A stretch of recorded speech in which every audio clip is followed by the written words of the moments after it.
Hello. Hello.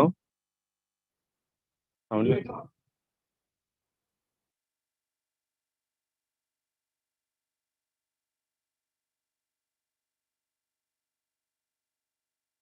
అది లేకుండా వచ్చింది ఇందాక.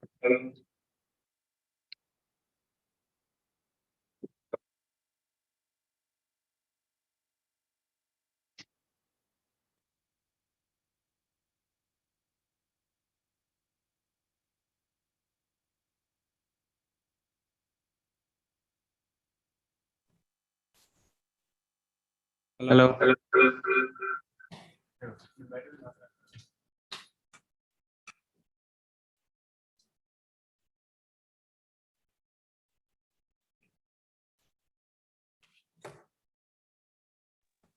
హలో శేఖర్, వస్తుంది. వినిపిస్తుందా? ఓకే, ఒకసారి మైక్ లో మాట్లాడు. వినిపిస్తుంది వినిపిస్తుంది. అవును, వినిపిస్తుంది. శ్రీనివాస్ శ్రీనివాస్ ఇక్కడ లేడు. శ్రీనివాస్ అంటే శ్రీను మెయిన్ బిల్డింగ్ పోయిందట. సరే.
হ্যালো, নেই না, ভালো হবে, ঠিক আছে।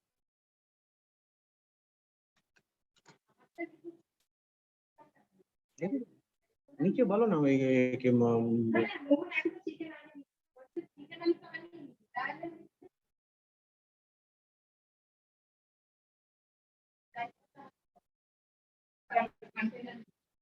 গভর্নর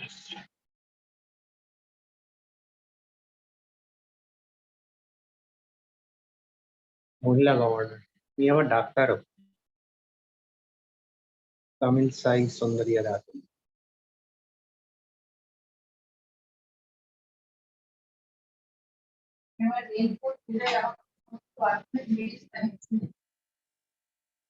হাত পা মুছো না, ওতে হাত পা মুছো না।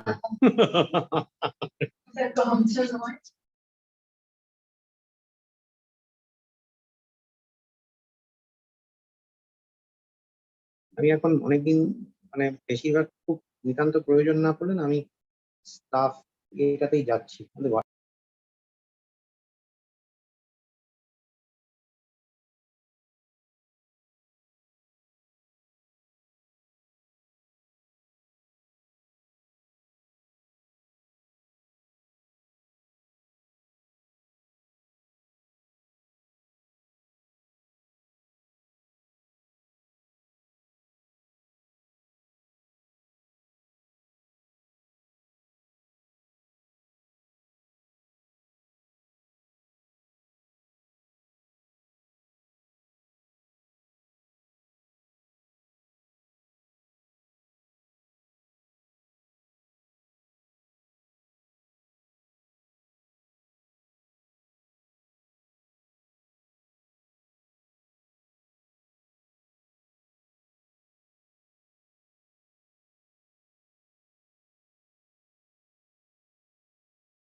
Government of State Government of Telangana. Now I request ERP Surya Prakash, the Chairman Organizing Committee, to present the bouquet to our ER Shivanand Roy, the President, Institution of Engineers, India. Thank you.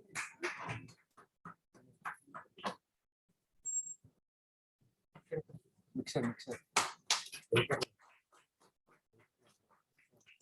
Now I request our Director, Dr. G. Rameshwar Rao, sir, to present the bouquet to ERP Surya Prakash, sir, Chairman Organizing Committee. Bala. Present the bouquet. Thank you.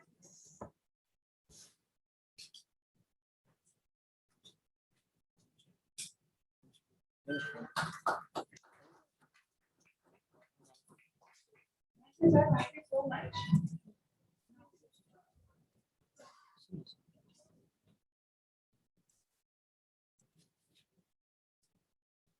Thank you for doing the honor. As a customary, may I now request our chief guest, accompanied by the guests, to light the lamp and inaugurate the event.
Thank you, Dimitri.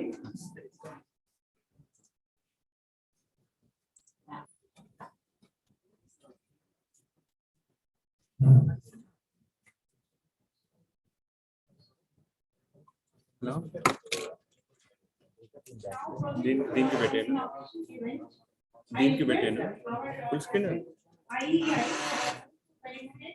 Dr. Savini Saravan, Dr. Rajan Mas, Honorable Governor of State Government of Telangana, with a shot. Thank you.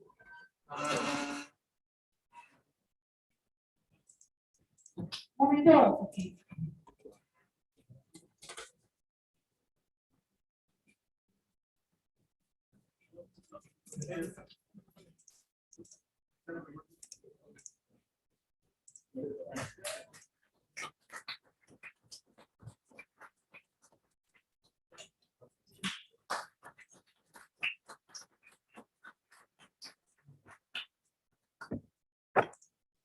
May I now request P. Surya Prakash, sir, Chairman Organizing Committee, to felicitate our President, Institution of Engineers, India, with a moment and shot. Thank you.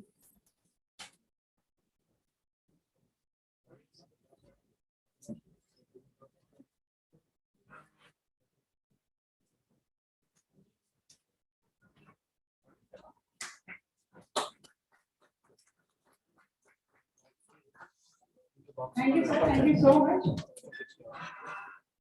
May I now request our Director, Dr. G. Rameshwar.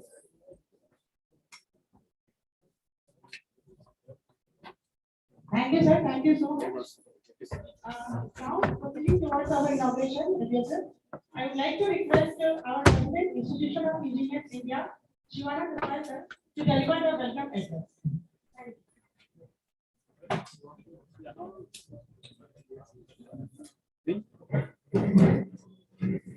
Thank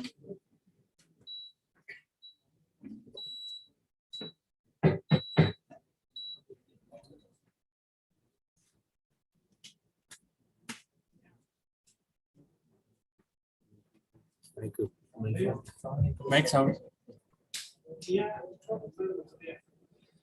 my friends in the meeting, they are chief guest, each guest of all of us.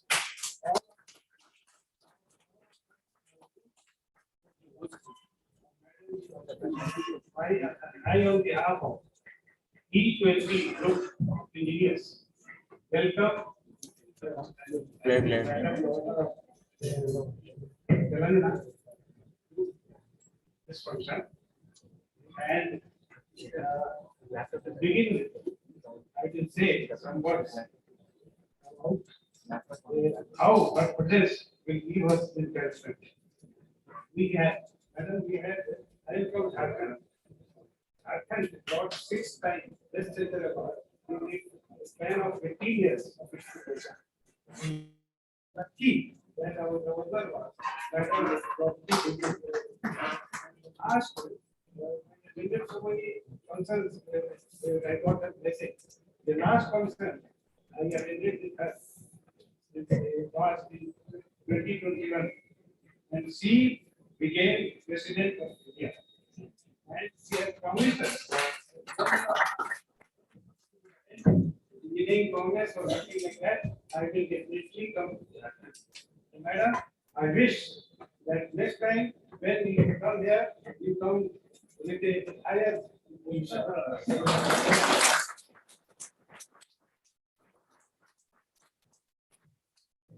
Madam, the institution of India's India comprise of all the engineering disciplines, 15 engineering disciplines. We get together, discuss in our conference, our get-togethers and all that about different aspects of the tourism, and we are that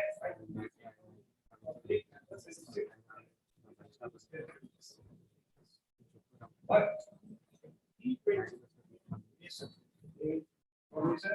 Indonesia, then by Indonesia, we have created a G20. All the results which are part of people. We have found people to support, to supplement the votes of people. People, they are the key, like our Prime Minister said, chairing that G20 group.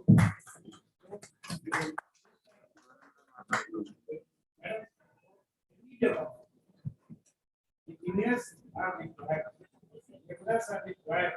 So anything can be done with the assistance of engineers. So we offer G20 group to take our assistance in whatever way we want. For that purpose, I am building I am not very used to giving lectures and this and that. There are so many vice chancellors, so many professors here who can speak. But I come to the point only that madam, we are studying in a very good meeting with the college that it's a 9 offline. So madam, we told that G20 secretary we are writing take our assistance with their government tools. And I request you, madam, that kindly recommend our representation in this meeting.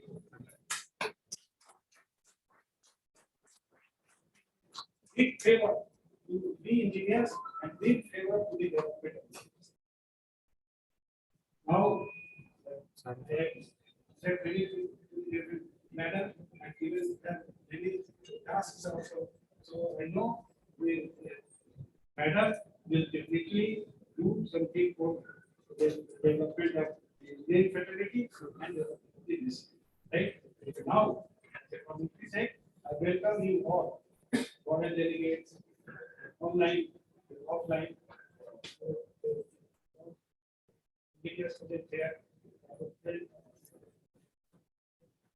our magic leader, our personal representative here to this event, to enjoy the event, and I am sure, madam, in this time our topic is towards net zero. Net zero means zero pollution, zero carbon emission. For that, not a subject of environmental engineering. This subject of civil engineers, chemical engineers, all aspects of engineering are involved because due to us engineers, pollution is involved. We shall take this responsibility of making it zero. So, we hope within this time 9 countries have discussed things and try to ensure way out reach zero emission. So, Madam, I am very thankful to you again, and thank you to all of you who are present here, all of you who have joined us online. To be with us, encourage us, and once our Indian fraternity is encouraged, ఈ program లో equally are encouraged, development is keep down. That is my submission to all of you. With that, I welcome one and all. Thank you.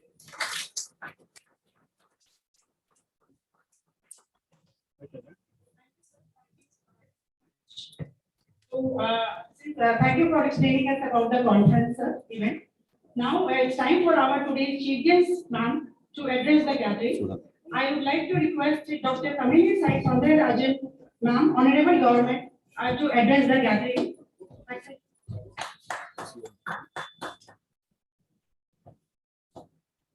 And a little brief profile about Madam P. So, ma'am from Nagarkoil, Kanyakumari district, Tamil Nadu, Governor of Telangana since 8 September 2019.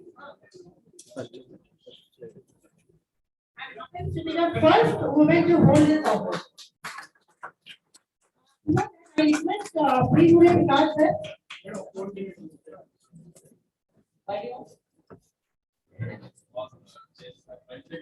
Yes. Pause.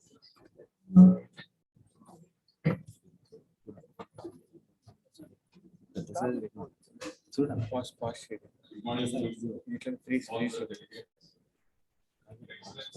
Governor of Telangana State, Dr.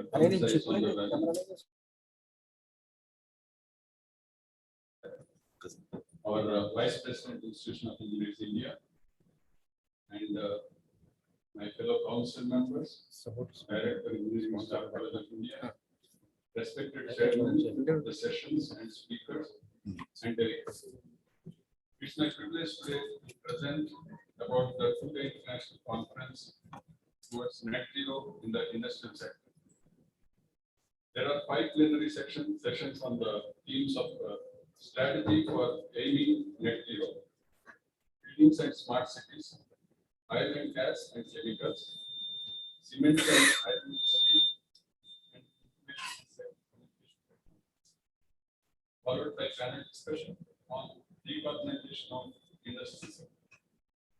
Finally, we have valedictory session to sum up the recommendations of the Institution of Engineers India, along with the other participating nations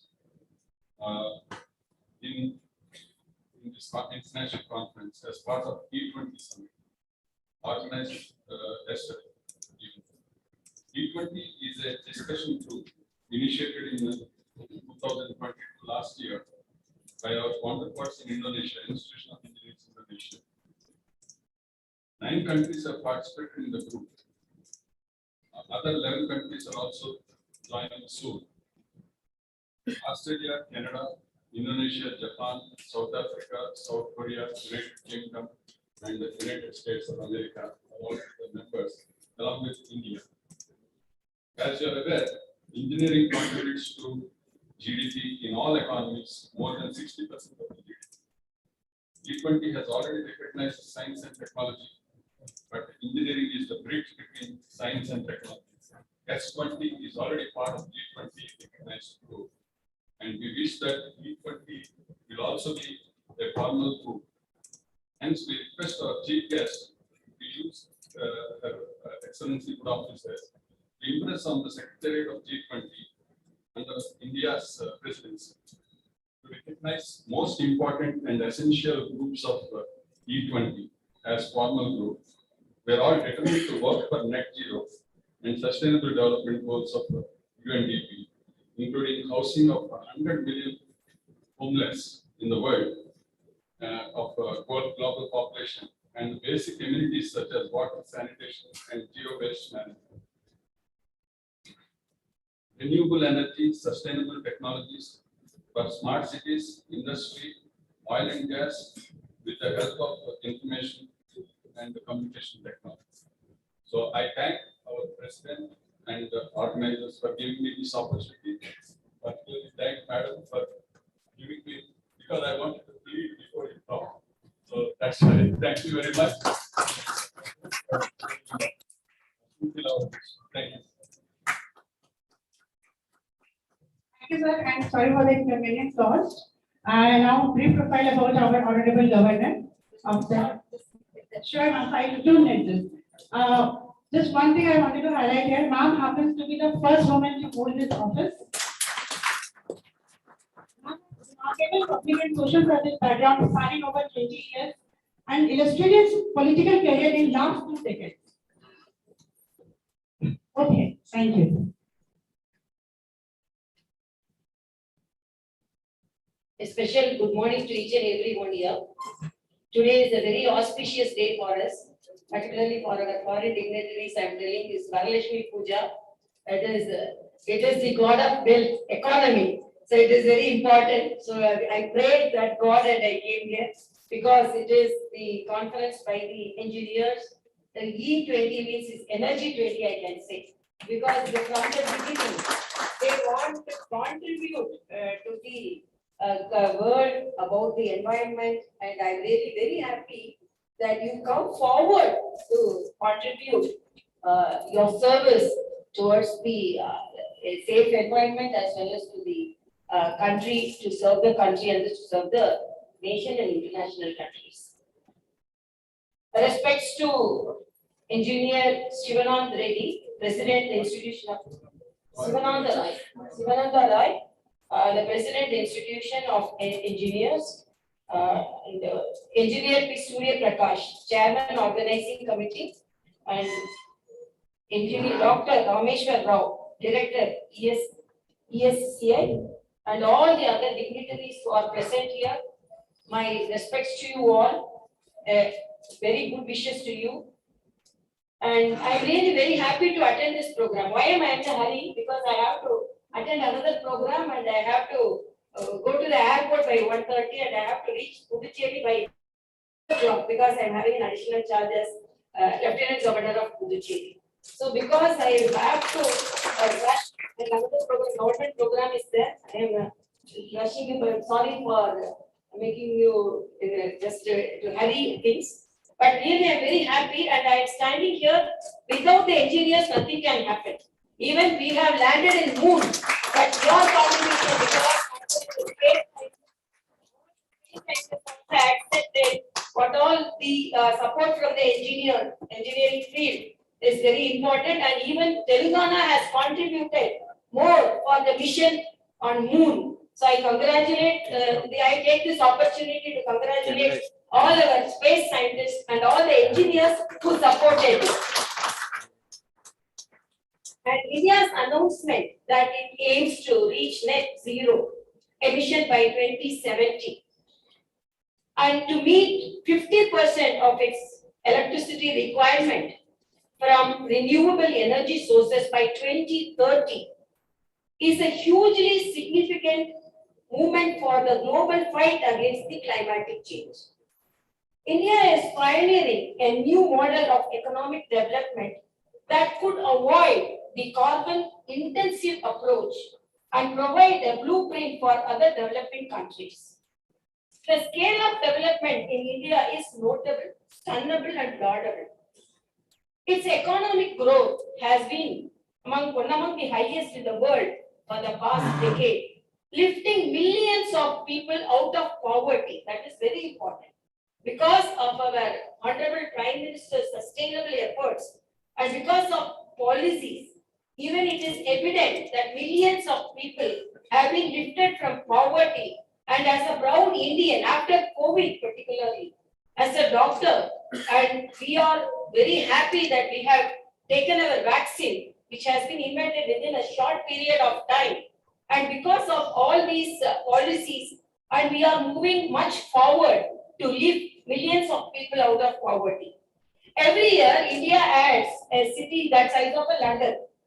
Every year, that is the growth of India, whether it is population or whether it is economic growth.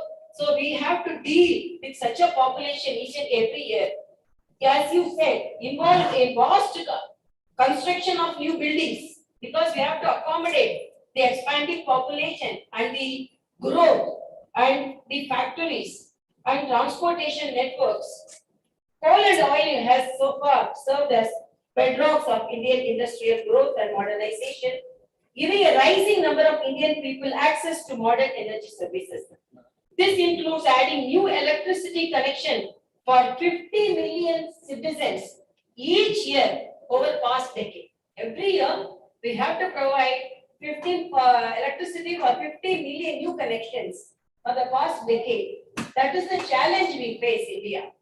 And the rapid growth in fossil energy consumption has also means India's annual carbon dioxide emission have risen because they made it the third highest in the world because of our growth and utilization. And before, after independence, there was unorganized construction and unorganized sector in all the development. So we are unable to regularize the carbon emission. India's sheer size and its huge scope for growth means that its energy demand is set to growing by more than any other country in the coming decades. In the pathway to be net zero emission by 2070, we estimate that most of the growth in the energy demand this decade could already have been met with low carbon energy source. However, India's carbon dioxide emission per person put in near the bottom of the world's emission that they are lower still if you consider the historical emission per person. Because even though India holds the third position in the carbon emission, but when we assess the individual responsibility and the individual's emission per person, it is much lower. It's in the bottom line. And same true as the energy consumption. Same is true with energy consumption also. The average household of Indian consumes 1/10 as much of electricity as an average household in US. That also I have to mention here. It is therefore our Honorable Prime Minister has announced more ambitious targets for 2030, including installing 500 gigawatts of revenue energy capacity, reducing the emission intensity of its economy by 45% and reduce billion tons of carbon dioxide. These targets are formidable, but the good news is that clean energy transition in India is already well underway. India has overachieved its commitment made at COP21 Paris Summit by already meeting 40% of its power capacity from non-fossil fuels, almost 9 years ahead of its commitment, and share the solar and wind in India's energy mix growth phenomenally. When I went to a central government office, and a decade back itself, our Honorable Prime Minister has appealed that whatever may be the government office, 50% of the energy consumption should be from solar energy. So much proactively he planned the renewable energy, and even now all the central government offices, almost 50% and now almost 70 to 80%. So before a decade itself, he could plan it. And because of some of the schemes which India put forward, not only the India's contribution towards the net zero plan, towards the nation, towards the international. But because of some of the schemes which lifted the poor people by using the carbon emission, for example, the Ujwala scheme, because Ujwala scheme providing gas connection for the marginalized people for more than 5 crore connection. When it was introduced, our Honorable Prime Minister said the carbon emitted from the firewoods, it is equal to inhaling smokes of 300 cigarettes. So our mothers are inhaling almost 300 cigarettes when they cook, they serve to cook for their family. So our Honorable Prime Minister introduced the Ujwala scheme. Like that, we have Uday schemes, and most of the schemes encourages and cut down the carbon emission and the industrial policy.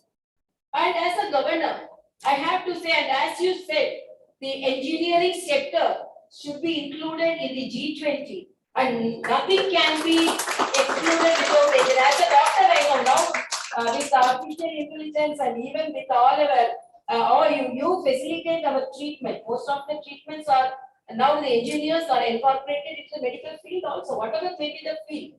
And as an individual, because I always, in a lighter sense, I used to go to the engineering colleges, and I used to say that children, you have to be well versed in all the engineering technologies. But you have to satisfy your country, you have to satisfy your mother. Your mother won't accept unless her mixie is rectified. And she won't accept you as an engineer. She will ask, oh, you are unable to repair my mixie, then what engineer you are? So like that, what is our individual capacity? So a man was in the deathbed, and he said, I wanted to change the world. I was unable to change the world. Then at least I wanted to change my country. I was unable to do that. And at least I wanted to change my state. No, I was unable to do that. Then at least I wanted to change my village. I couldn't do that. Then I wanted to change at least my family. I was unable to do that. Then finally I found out if I would have changed, I would have changed my family. If my family would have changed, they would have changed my village. And if the village has been changed, they would have changed the country. And if the country would have changed, the whole nation would have changed. So what is our individual responsibility? When the organization moves towards net zero, when the organization moves towards to cut the carbon emission, and as it is like a play, when more carbon emission, more absorption is there, then it is, in Tamil it is mullai mullal edukka mudiyum. They say a thorn can be taken by the thorn. So like the carbon emission can be curtailed by carbon absorption. So it's natural and artificial. Natural, we all well aware, we have to increase the green cover of our country, the nation, the nation, and we have to accept that the trees absorb more carbon dioxide. But what is as individual, when the organization moves towards the ambition of net zero, and to cut down the carbon emission and to increase the carbon absorption, as an individual, what I am going to do? I always say, if you go from the room, just switch off the light. That is the smallest contribution you do for our environment. And as our Honorable Prime Minister said, life changes for environment. And you can create kitchen gardens, and you can take the public transport, and small changes in our lifestyle can begin the contribution towards the net zero and the carbon cut.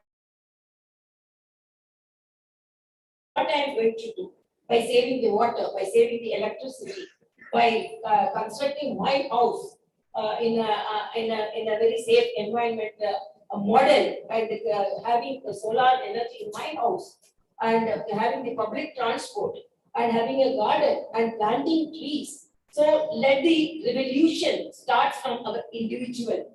So as a governor, I can say that policy decisions also, policy making also, we have to be involved. But as an individual, I think that this awareness should be created. One of the child, I used to go to the schools.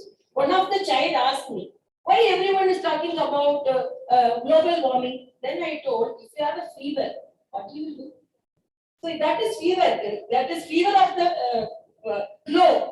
The globe has fever, then as a doctor you have to treat, because the carbon emission is cutting down the, increasing the temperature at least by 2 degrees centigrade, so that the cool world, you should be also cool, the world also should be cool, and the earth also should be cool.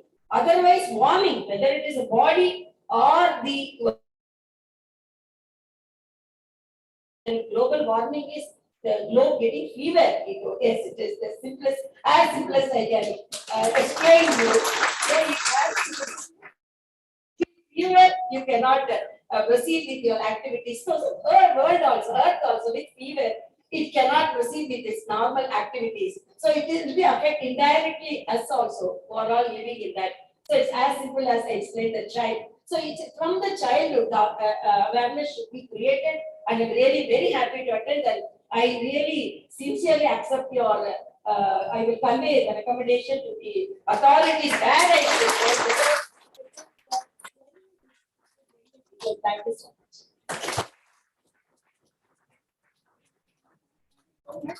Now it's time out for our booklet release, so I request Honorable Governor Madam to release the book. Thank you.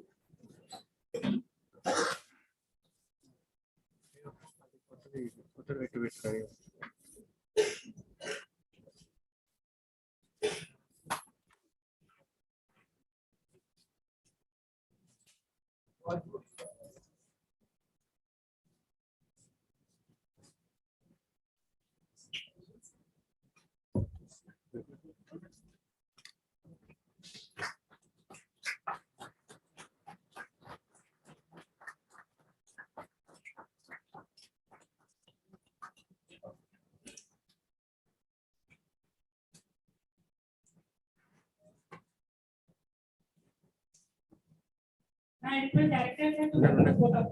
Thank you.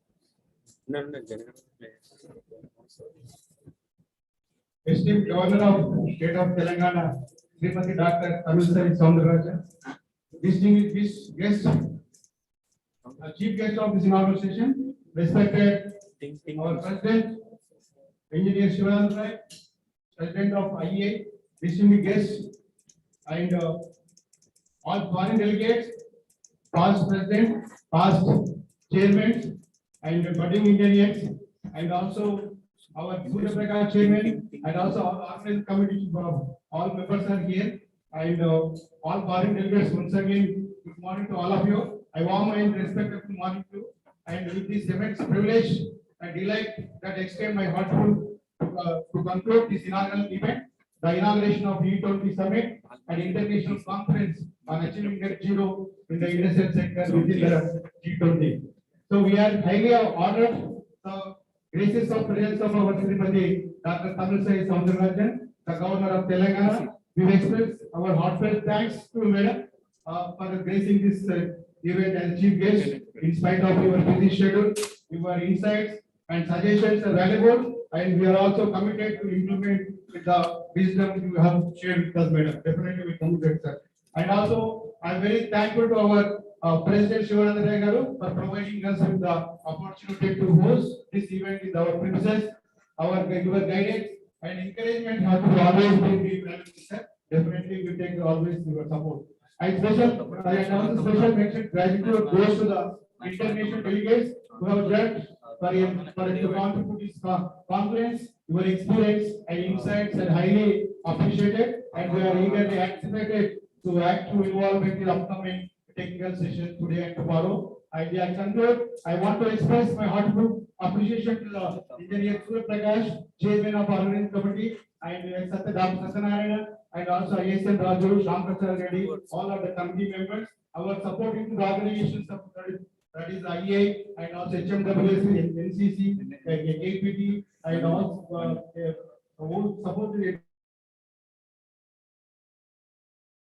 association also supported for this event. Members from the IEA council members who have graced this occasion with their presence also. Thankful to all of you, sir. Our dedicated staff who has tirelessly the efforts have been ensured the smooth functioning of the execution of this event, madam. I look forward to all of you, and the best of things we are sharing tomorrow, today and tomorrow. Definitely it will be a very successful event with these few words, I once again extend the hearty welcome, madam. Thanks to madam, definitely because you are the, I know that even Indian Congress also you are inaugurated our Indian Congress. And with this really, we are very, by heart, we are very thankful. Madam, please give the big round of applause.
You really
will.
Del. Somebody has joined. Can you please introduce yourself? Your name?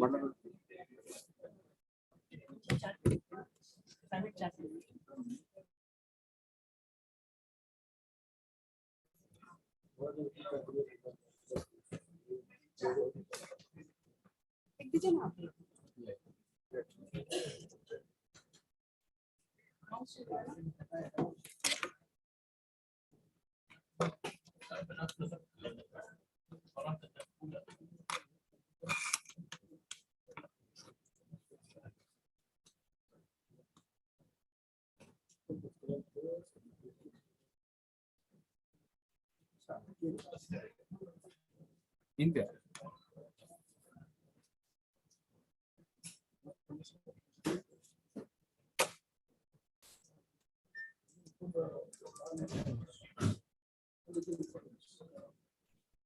I'm Punjab Muslim. Unfreeze. Unfreeze. అదే unfreeze. అది freeze పెట్టమన్నారు కదా, freeze పెట్టాలి. Unfreeze.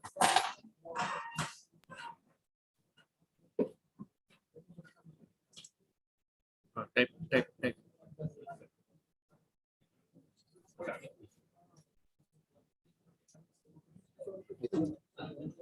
అన్నిట్లో పెట్టే కావాలా? ఒక చాలు ప్రెజెంటేషన్ స్టార్ట్ అయినప్పుడు రెండు వెబ్సైట్ ఏం పెట్టాలి? అదే అవసరం. అది ఉండే ఏం కాదు. Flower and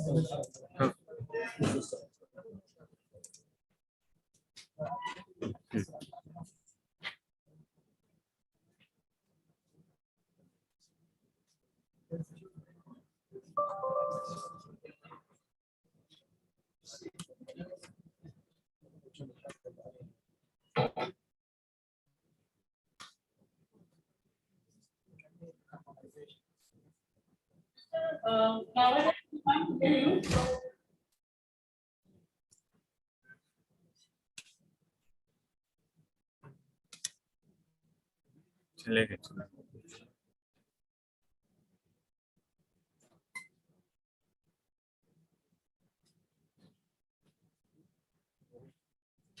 ఆడియో ఇట్లనే ఇచ్చాను ఒక వీడియో ఉంది నాకు packet so check sound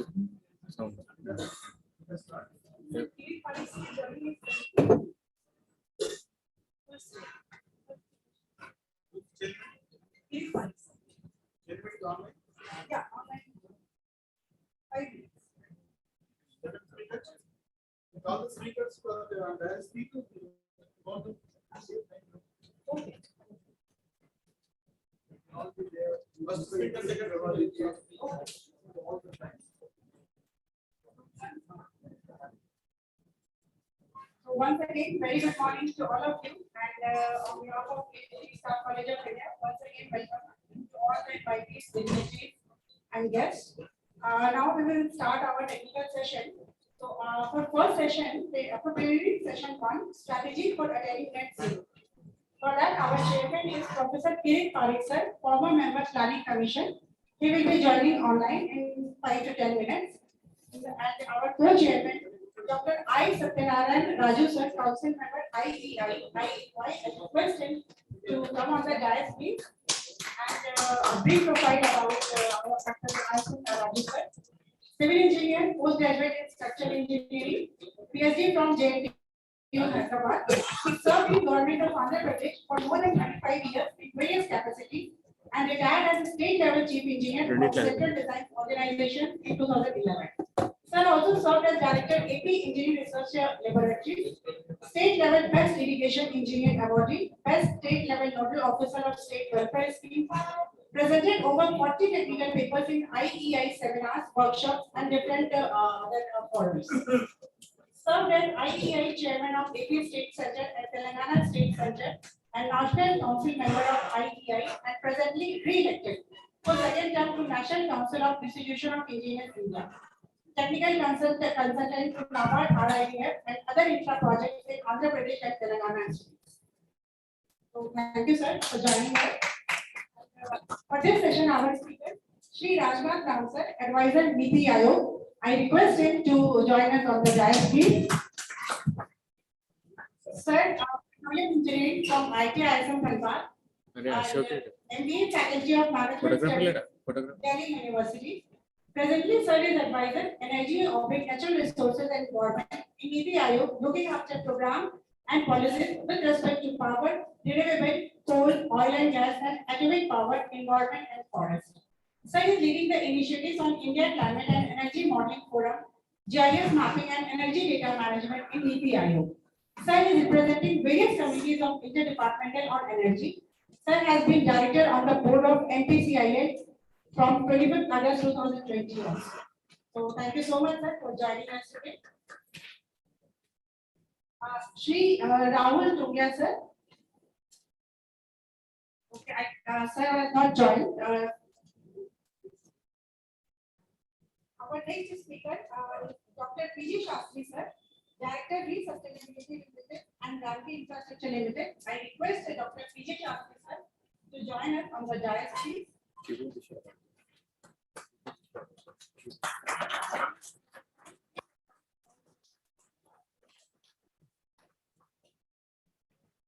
Chairman, former positions held. Chairman, Ministry of Environment, Forest and Climate Change, Government of India for clearing irrigation and hydropower projects in India. Senior experts, Netherlands funded water supply project. Chief Advisor, Environment Protection Training and Research Institute. Visiting Professor, Ohio State University, USA. Third, international, national and state awards received. Germany, prestigious postdoctoral Humboldt Fellowship on global competition twice. 3 times.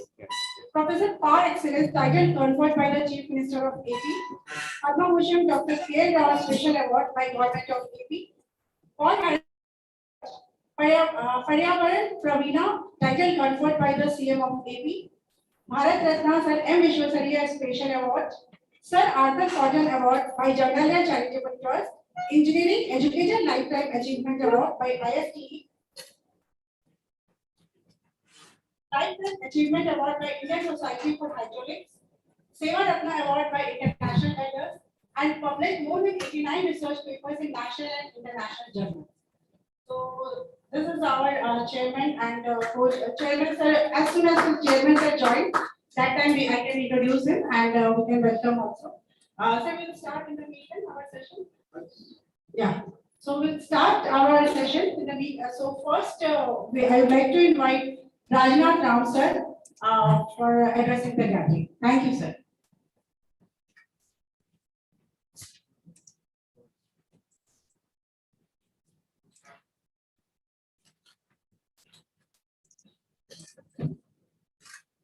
Distinguished speakers on the dais, the participants, ladies and gentlemen, very good morning to all of you. We have set up the modeling unit at the NITI Aayog in the context of charting out the strategy for achieving the net zero by 2070. We did a modeling exercise and we have predicted our the trajectory till 2047 and we are working to get the number till 2070. So my presentation, you can start from here. Yes. Okay. So this is the broad structure of the presentation. I will introduce you what is the current energy basket in the country, what achievements we have is there in the energy sector and what are the bold initiatives undertaken by the government. Then there are various restrictive net zero pathways and their implications. So I'll be covering basically the energy transition for India. What would be the scenario at India at 2047, where we are in terms of Panchamrit goals, the demand electrification, energy demand and supply, emission, the implications such as land, water, and cost across the multiple scenarios. What are the challenges we are facing for the energy transition, and what would be the way to address these challenges? So this is the current mix of total primary energy supply within the country. As of now, we are 84% fossil based and just 16% is the non-fossil. So keeping in mind the achieving the net zero by 2070, the huge effort is required to defossilize the economy. Now moving from fossil to non-fossil kind of a huge challenge, because already a lot of support is being provided by the fossil-based energy sources. This is the installed capacity as now in the country as of August 2023. You can see that almost 43% non-fossil based installed capacity we have achieved. And we are third in the world in terms of total RE capacity, installed capacity. In terms of energy generation, still I think 75% we are generating from the fossil-based energy sources, the electricity generation, rest 25% are non-fossil energy sources. So what are the some big initiatives that has been undertaken in the government? So almost all the households are connected to the electricity grid, and the great trust was given during the Saubhagya scheme, and roughly around 96 million households have been provided with the LPG connection under Pradhan Mantri Ujjwala Yojana, over and above the normal LPG connections. In terms of energy sustainability, the RE capacity stands as of now 40%, the third highest in the world. But in terms of non-fossil, we are 43%. Emission intensity of GDP has already been reduced up to 24%, keeping the base to 2005 level. But latest number is also under release, and I think we have already achieved our 50% emission intensity reduction as of now. Various energy efficiency measures have already been taken, and this has resulted into around 267 billion tons of CO2 mitigation, and this is a report by the Bureau of Energy Efficiency. And in terms of saving, we have roughly saved around 1.5 lakh crore in terms of green energy. Because of our demonstrated climate action, we are one of the among the best in the G20 countries and in the climate change index. In terms of energy security, the ethanol blending target we have already achieved around 11.67%, and we are targeting to achieve 20% by 2025.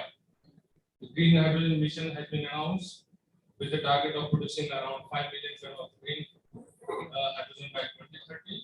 But I'll show the trajectory, the number will go even higher. The production linked incentives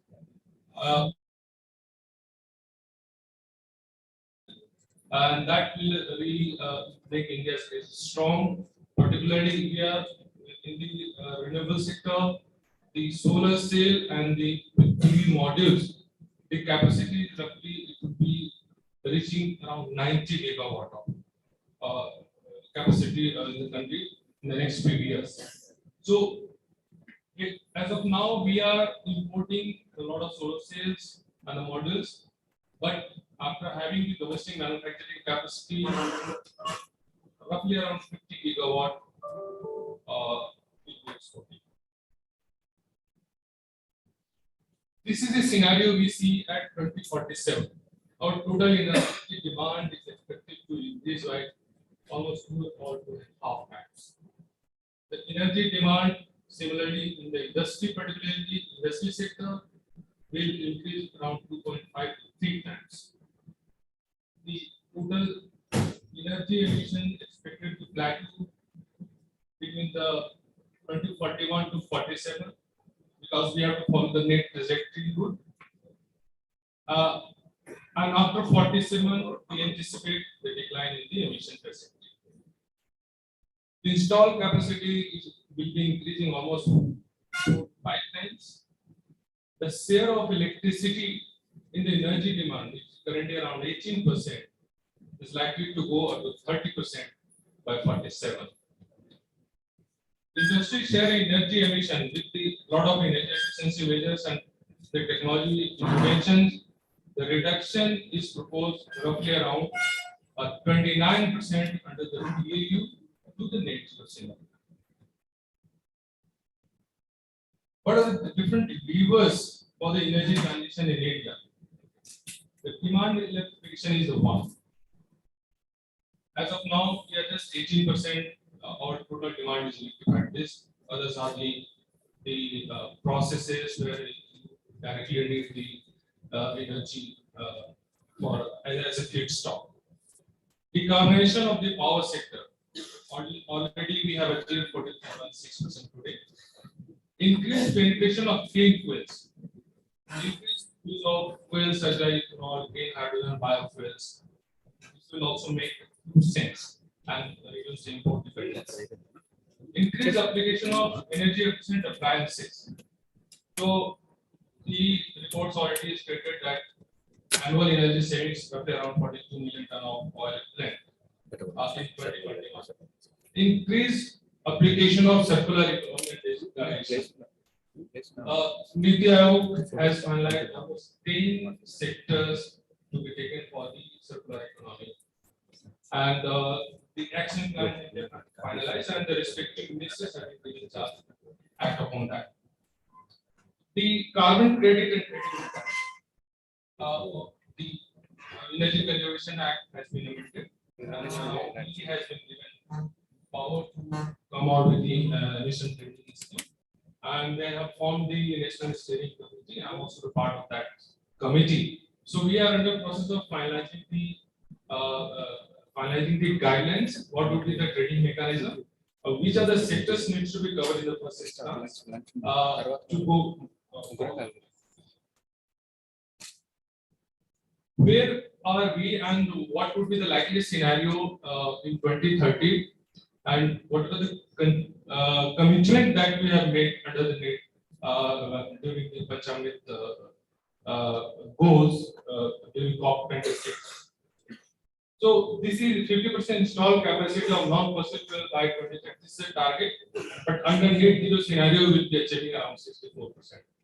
The 45% reduction in emission intensity by 2030 as compared to 2005.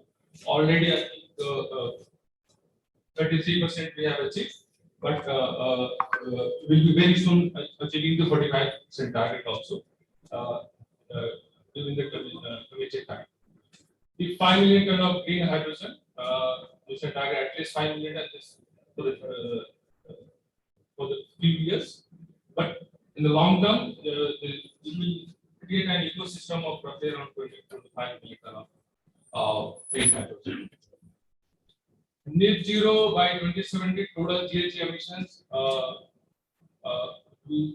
roughly around 4.5 gigaton by 2030, 4.7 gigaton, and we reducing 1.5 gigaton by 2070. The balance will be maintained by the forest and the other component. So that is the overall process of carbon neutralizing it. This is the trajectory we foresee for the demand electrification, which is expected to more than double by 2047, and demand electrification share of electricity in industrial energy demand is expected to increase from 8%. The overall final energy demand, if you say is the scenario under 2030, the largest share will be still occupied by the industry, followed by the transport, and then the cooking, and then other sectors. Similarly, the case in 2047 also, the share 45% goes to 50% in 2047, and the transport, the energy demand is reduced because of your deficit or and switching over the traditional fuel to the cleaner fuel like EV and other kind of fuel.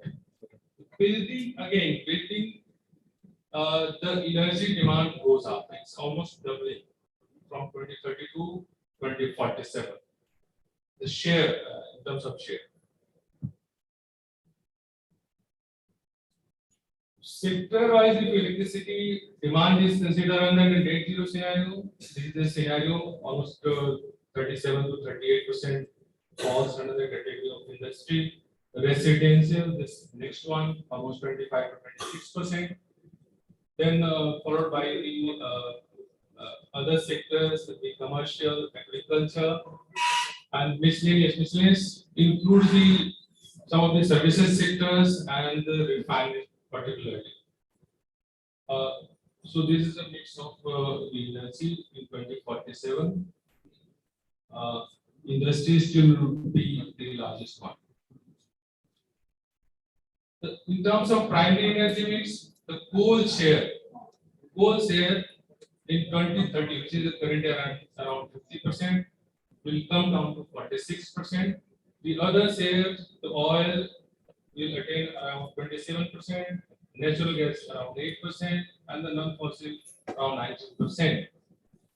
In 2047, the share of coal goes down because the more penetration of clean energy and renewable energy, the coal share in the overall sense comes down. Natural gas is still gain some pace. Oil products and the petroleum products also coming down.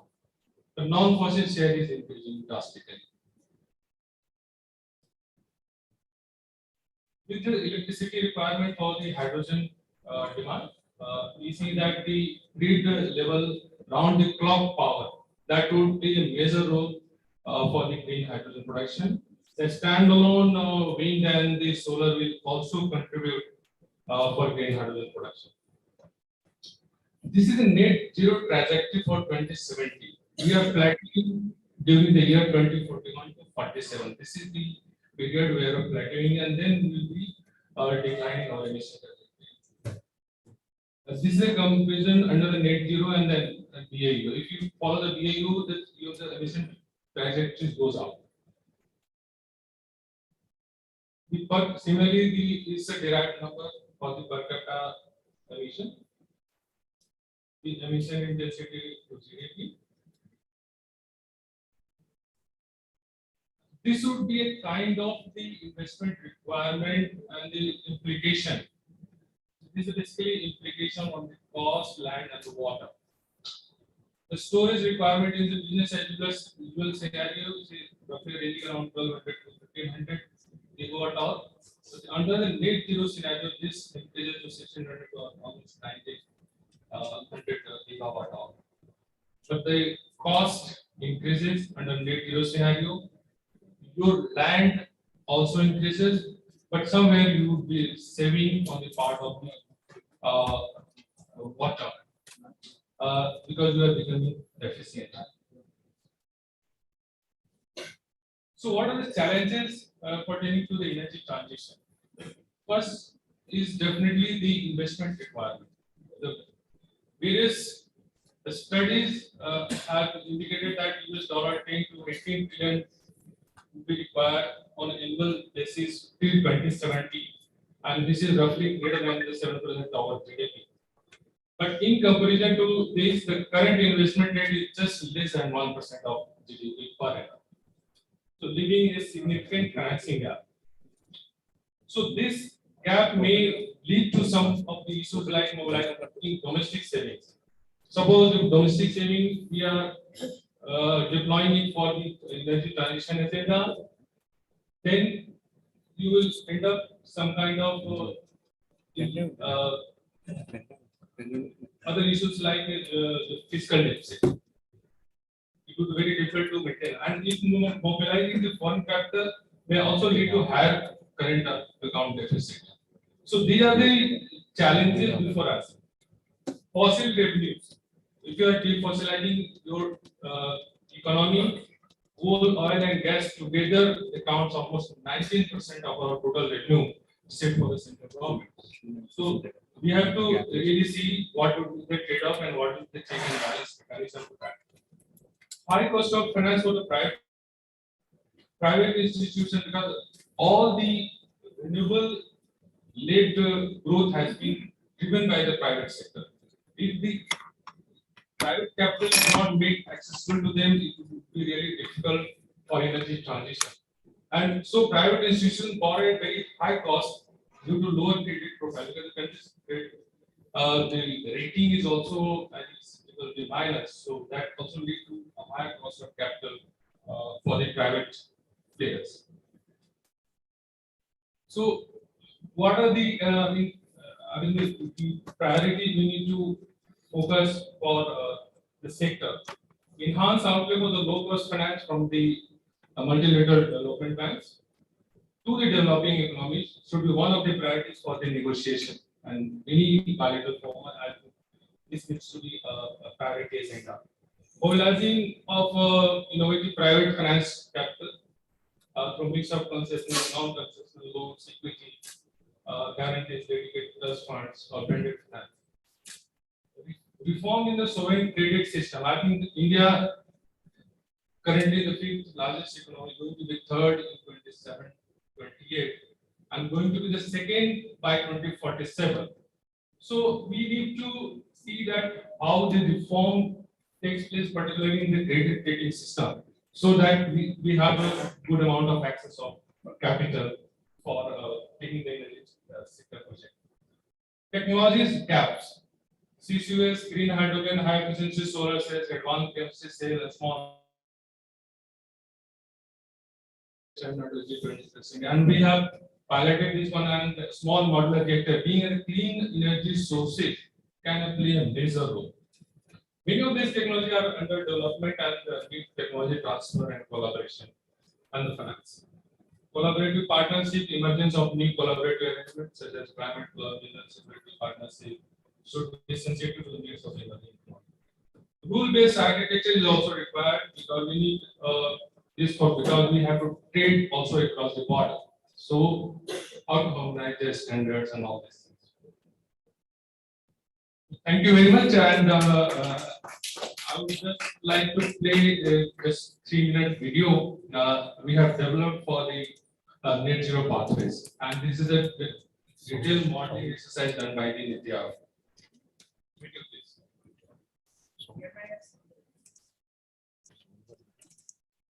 Thank you, Shri Rajnath Ji, for a very interesting presentation of India's strategy for reaching net zero and the role that that will play in at least in net zero for industries.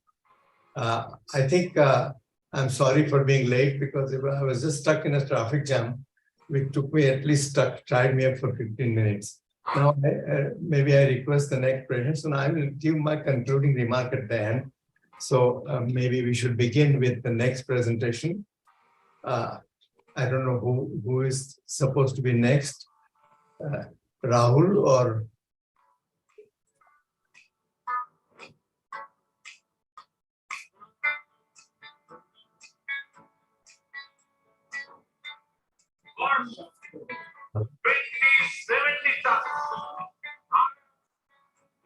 okay.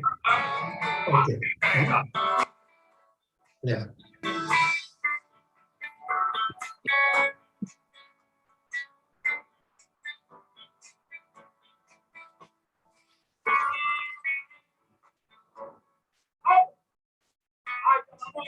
पहली प्रभात है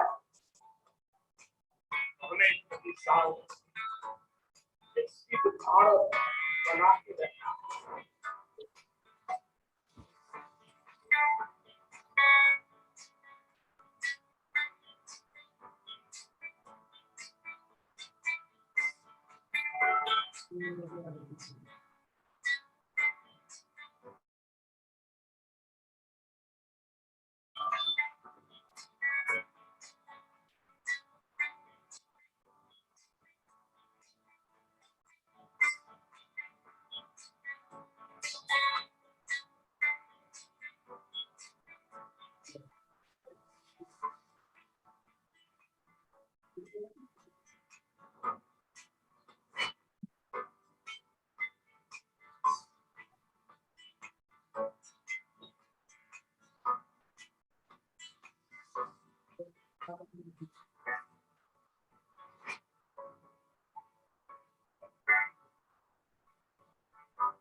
I don't hear anyone.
Open source tool, anyone can download it, they can play with. Even Excel model, you can download it, you can run your own scenario.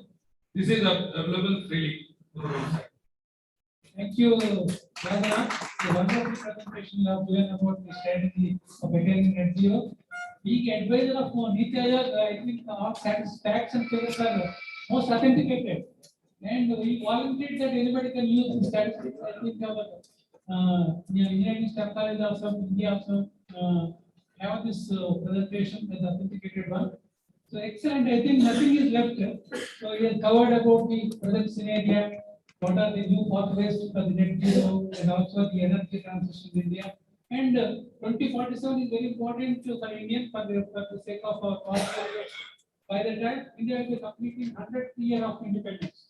So that is 2047, we factored up that one is that. But ultimately 2070, the ultimate goal of net zero. In paradigm shift, I think very, very beautiful thing, but India is the problem is capital investment. To become net zero, the capital investment we require about nearly 28 trillion American dollars are required. So, but in SDG, UNDP also says that the developed countries must support the developing countries for attaining the net zero. So they come forward, everything is possible, and we have just now have seen the video also. The Prime Minister. Okay. Okay. Okay. Would you like to speak?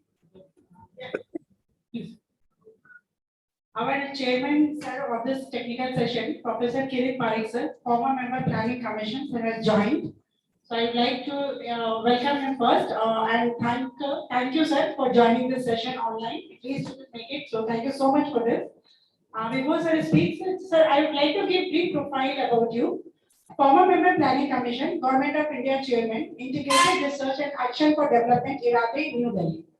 Former Founder Director, Vice Chancellor, Indira Gandhi Institute of Development Research, Mumbai. He was honored with Padma Bhushan by the President of India in March 2009. Fellow of the National Academy of Sciences, India. Sir has a Doctor of Science in Civil Engineering and Master's degree in Economics from MIT, USA.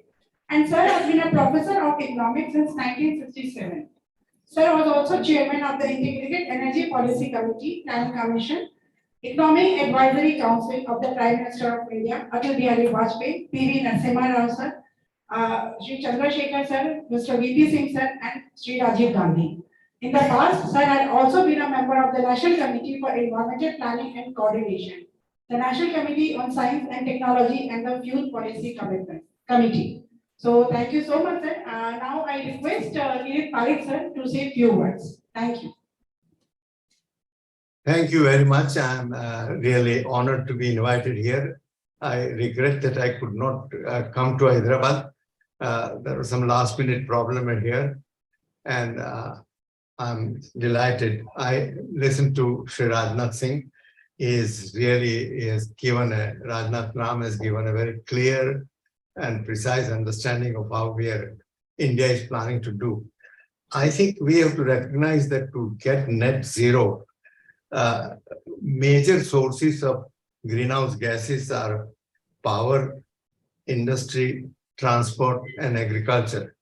And certainly in power, we can rely largely on renewables, and that can help us significantly in reducing the emissions from power sector.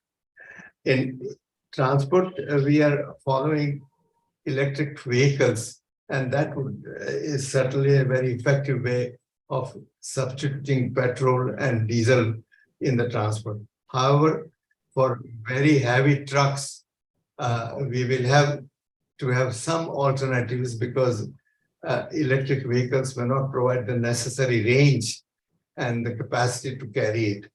And I think hydrogen, green hydrogen, is something we have to develop, and I think that is also government's target of 5 million ton by 2030 of hydrogen is ambitious, and it will require a lot of electricity and other resources. I think as far as transport, I've said industry is concerned, we can substitute electricity for many fossil fuel uses in industry. What is important, however, is that there are some sectors where one might consider as hard to abate sectors where it is difficult to substitute electricity. And these are the sectors in which hydrogen, green hydrogen, may be really the one solution that is feasible. And I think many of these are large farms like steel plants, where it may be possible to have hydrogen generated on site. So the problem of storage and transport may be minimized. Similarly, I think these sectors are, steel, fertilizer, ceramics, etc. And there is where I think we need to really think about what is the strategy we are going to have. Green hydrogen really requires a lot of electricity, and currently the costs are very high. Our target is to bring it down to something like $2 delivered per kilogram of hydrogen. But that seems to be almost a difficult target. Yet when we look at the way solar PV prices have come down, in 2005, when we were preparing the integrated energy policy, that time the solar PV investment requirement, something of the order of 10 to 12 crores per megawatt. It has now come down dramatically, and the price of electricity from photovoltaic solar cells is only 2.4 rupees per kilowatt hour. So I think given that kind of technological progress we have made, the world has made in the past, I think it is conceivable that we can also have similar reduction for green hydrogen. The last and the most important sector is agriculture in some sense, where methane emissions have to be reduced significantly. Now, methane, as you know, is many times more potential for greenhouse warming, and therefore it is important to contain methane emissions. Now, there are ways available by which you can do something. Feed a 3% Australian research has shown that a 3% addition to seaweeds in animal feeds can reduce the methane emissions by something like 80%. This may be quite easy to do for stall-fed agriculture, but in India we have a large number of cattle who are roaming around, and it might be difficult to reach them. And we need to think about alternative modes. and ways by which we can do that. So I think industry, as I said, is very critical and important. And as Rajnath Ram has shown, that the energy requirement for industry and the emissions coming out are going to increase, and therefore we need to really concentrate. That is the importance of this particular conference. I thank you very much, and I think I look forward to listening to other speakers. Thank you, sir. Thank you so much for your insight. Yes, Dr. Ayman Rajeev, sir, to kindly continue, and I'm sorry to. No issue. I think instead of my continuing, let us give a chance to the delegates to have interact with the speaker so that they will get benefited. Sure, sir. So, Handmade. Lot of time is there, such speakers are moderate to sufficient time is there. So now it is platform is open and the extent presentation is there. So you please at one mic to take the mic. Please introduce yourself before asking any question or asking any question. Good morning, everybody. I'm Dr. Lakshmi, Chairman of Institute of India's Chandigarh and Punjab sector. I'm ex-advisor to Government of India from Department of Energy. I retired in 2007. So my question, I see your visuals. The small question regarding the telecom sector. You have said that the change of ranking sector telecom 2%, telecom 13 will be earlier than to the 17 ranking, and then the reduction is 2% to 1%. That I couldn't understand it. With the need of energy be reduced by that 2037 or so. And if it's so, why? How should you react to that? No, this is not that. In fact, let me explain. You are calculating your total energy. Total energy, how much is in different constituents? Heavy industry, the same as agriculture, sectors, and then this is as of now. When you are moving forward, your entire energy basket is also changing. Suppose it is 800, it goes to suppose 1500. But the requirement for that particular sector is not increasing so high, right? Because the energy requirement in the telecom sector is basically you are reducing because you are defossilizing, right? And as part of the overall need, it has come down. But absolute impact Might be a little higher.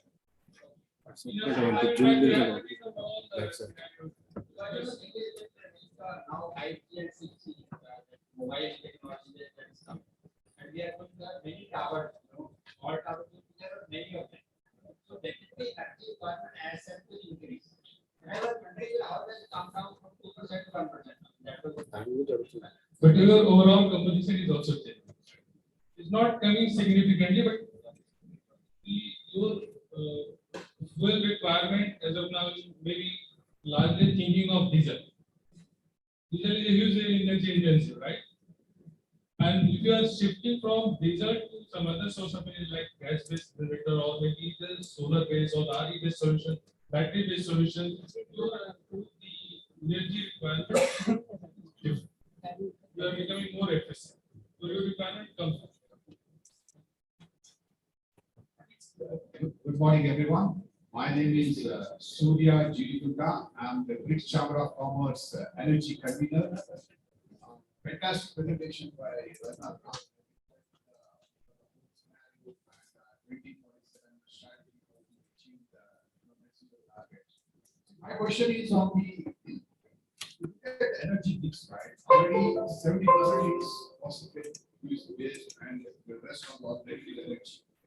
Now we are already adding up many more thermal plants in the pipeline, which the landing cost per unit is much higher than renewable energy. So, and also distribution companies, they are elected to sign long-term PPAs with the plants. So don't we don't we need to shift towards renewable energy much faster to avoid this kind of a stranded assets, like when you're adding up already some other plants, they're not operating at full utilization capacity. So what is the scenario? Are they running any simulations? Because if distribution companies, they don't want to sign long-term PPAs, then what will happen to this, urban power plant? Because they will have, they take the loans for like long term. So that kind of a scenario, like, I mean, what is the kind of like, inflection point where you have to cut down or shut down the complete thermal and move towards renewable energy plus energy storage? I think that is going to be a really critical point from the financial lending point of view. Thank you. Very good question. So let me provide you with perspective. Whatever the thermal power plants approved, which are under constructions, so only those power plants have been factored in.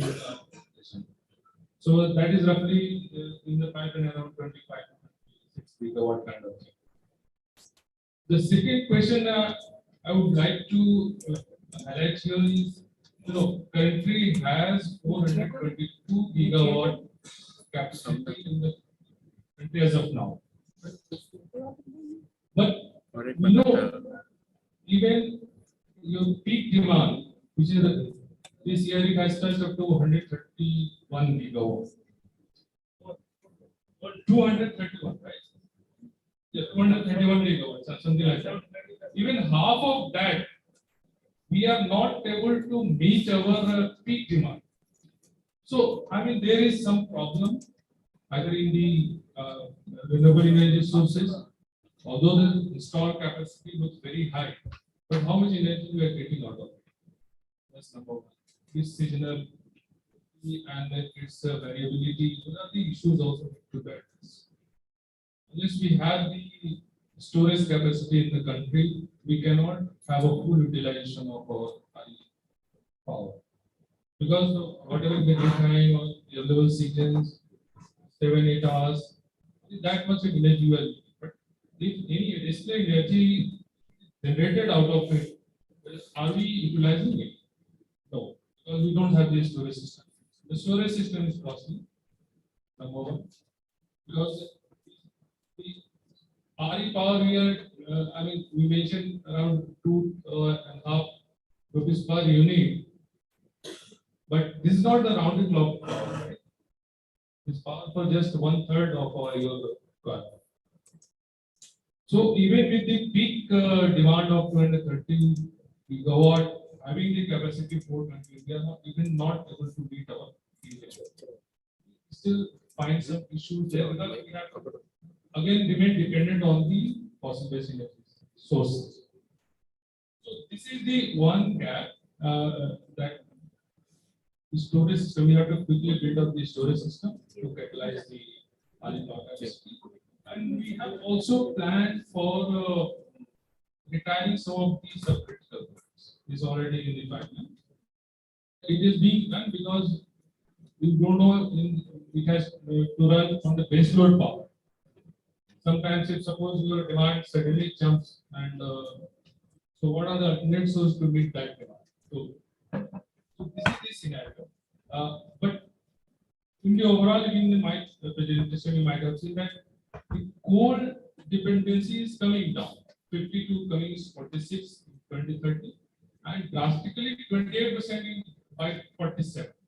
It means the coal dependency is coming down in terms of power sector. But some of these sectors like non-regulated sector, right? Like directly it is being used by some of the process industry. They have to utilize that coal. So how to control that? This is also a question.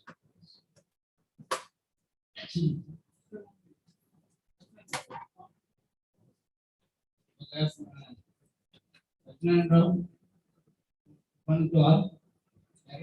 From Secretary College. Actually, ours is a core company.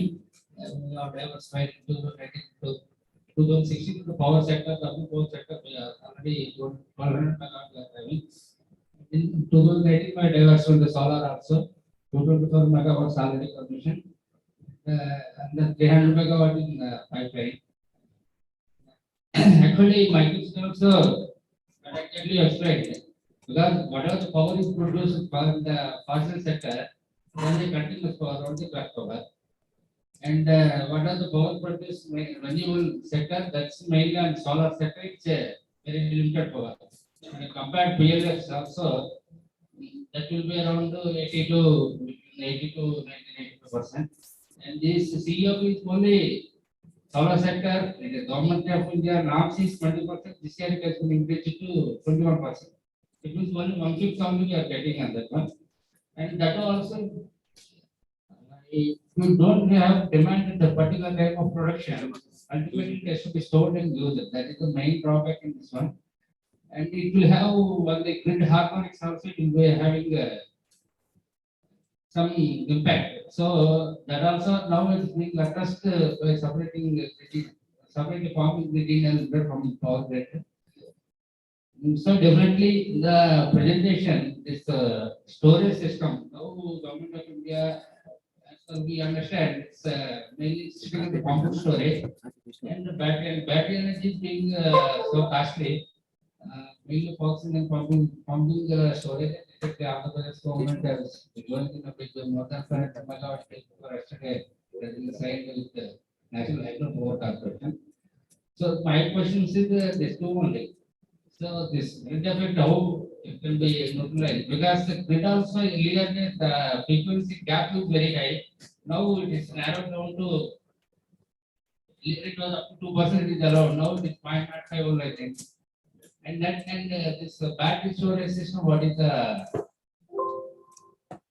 government of India policies in future, in near future, unless it is completely support this green energy, solar energy cannot go forward. That's it. Thank you. First of all, the pump hydro is the least cost pathway for having this solar system in the country. That's been known. Number two, the battery storage. We are working on the PLI scheme for capacity, or particularly stationary applications, and that will be suitable for the existing advanced chemistry cell PLI. The way this has been structured, that the cycle life and the energy density, and the way the PLI has been devised. So people are bidding more towards the getting the higher incentive. So when you bid for the higher incentive, the higher cycle life, higher energy density, then its application changes, and it goes more towards the EV application rather than the stationary. So for that also we are working with the Ministry of Power to devise the policy so that the energy density, we don't require much energy density for the renewables. So that's number two, and almost 50 gigawatt kind of gigawatt hour kind of the storage system being government will be providing some incentive. But just prior to question with respect to the PPA one, I may just forget to address that one. It's almost 25 years we keep the PPA.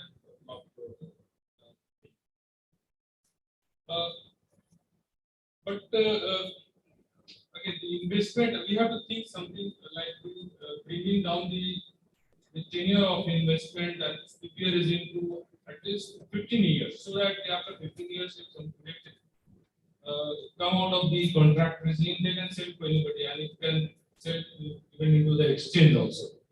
This was thought through in the Ministry of Power. A lot of debate happened, and the state were also asking if they want to surrender their PPAs to somebody. They can do even as of now, but whether but it will be by electoral arrangement rather than the picture, because this is all contractual. So they are thinking, just thinking going on whether that the PPA regime can be brought down from 25 to 15 years, so that we can promote more power into the exchange and anybody can play with that. First of all, congratulations for an excellent presentation. That's all wonderful, very good. never could get such a amount of information as Vice Chairman rightly said. Three major areas of question I have. One is the shift which is already in continuation. Large number of power producers using coal and fossil, they are also constantly shifting. NTPC is going to plan in a big way into the renewable energy segment. That's a side observation.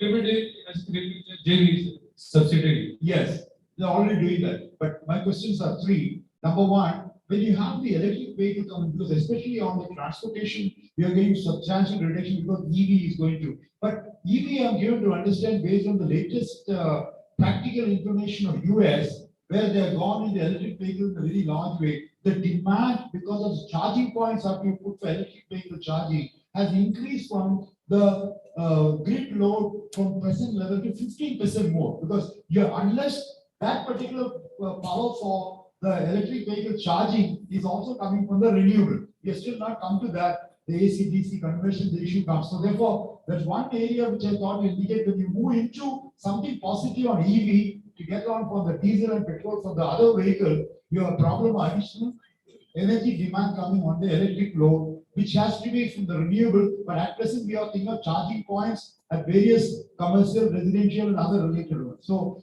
how do you deal with that? Maybe that's my first question I have. The second I have is that I think, as you rightly said, hit the nail on the head, is going to storage. Now, and as rightly after Suryanarayan, your lead acid batteries about 3.5 to 4 years time period, where a lithium can go up to 25 to 30 years. Even the cost is about X to 3X. But even then, with the type of life of 6 times more on that, it will be right to do with additional little capex, as Vice Chairman said on that. But is there some major movement to deal with that, and also going to frontier area into sodium, other storage, energy storage is a very, very major area that we have to catch up on that in a very large.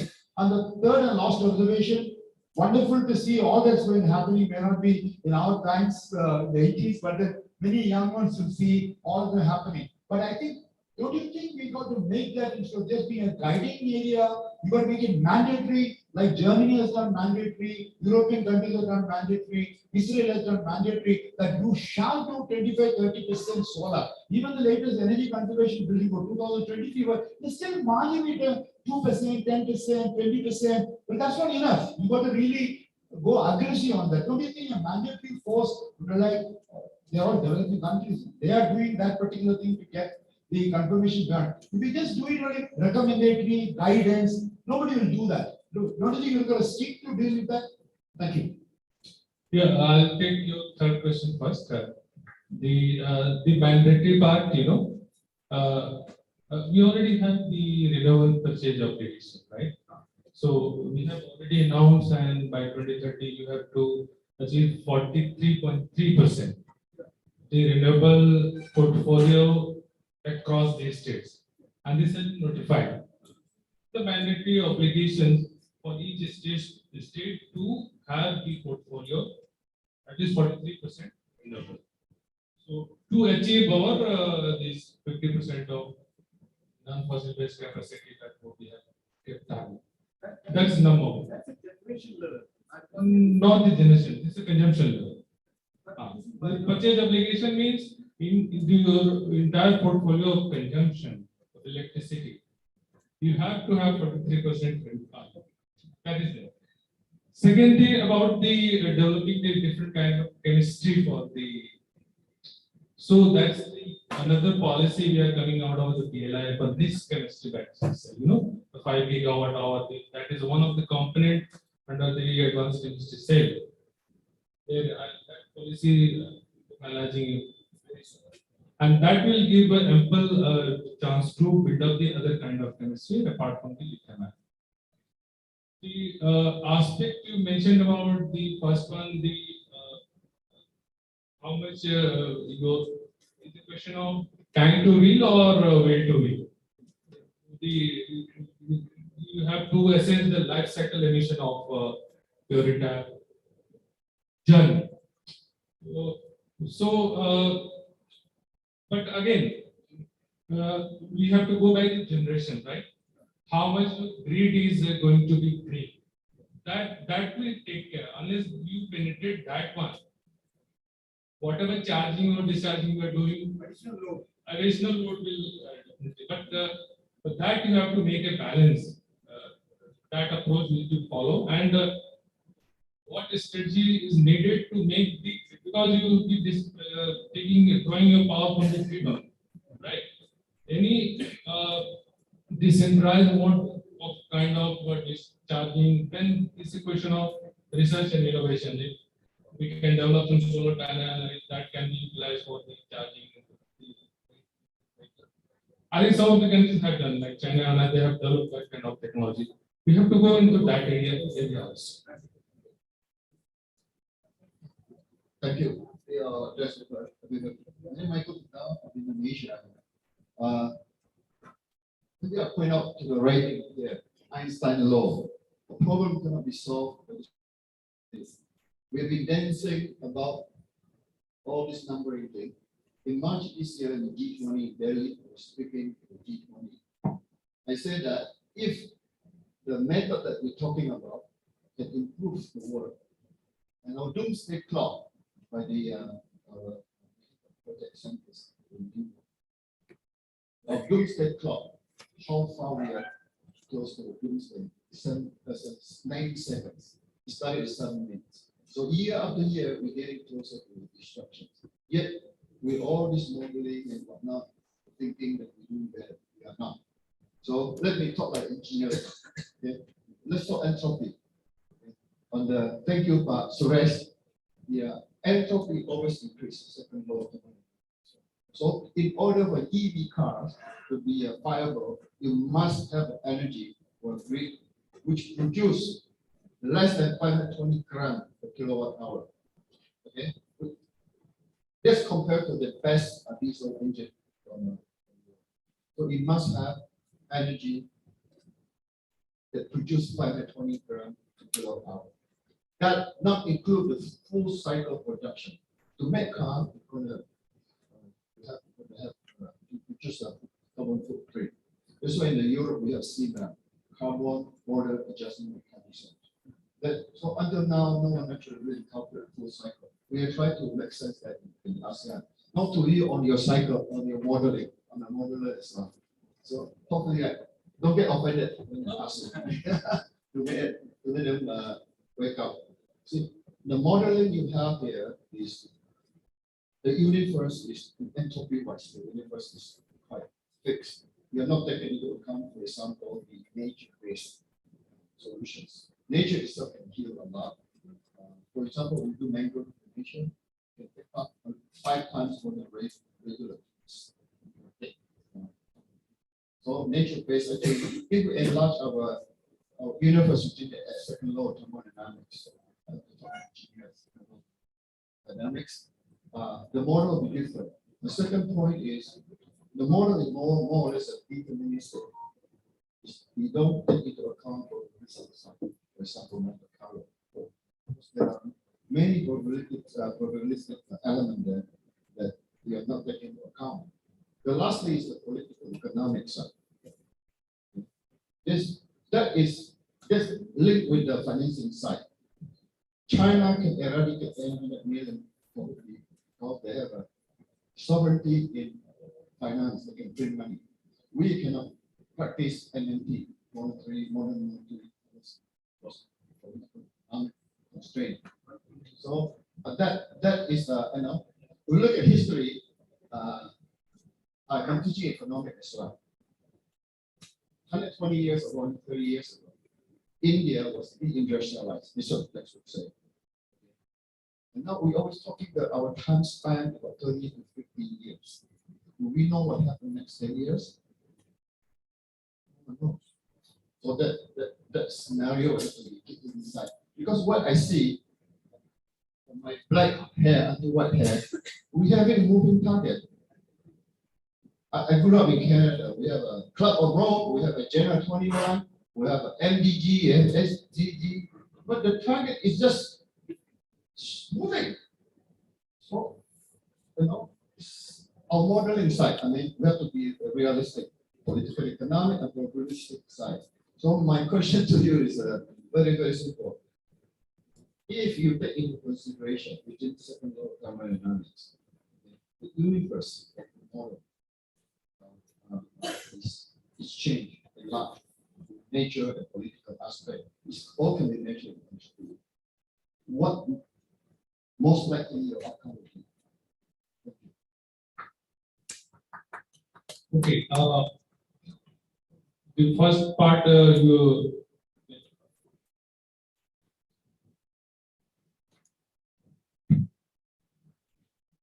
mentioned the entropy part, right? Yeah. You know, the country, the afforestation, particularly in India, has increased substantially. Yeah. At a point, it was 20%, now we are 31%. And the Green India mission, the mission has been created just to increase the forest cover. That on the other side, that the additional sink you can create for the country. That was the carbon sequestration. That's one.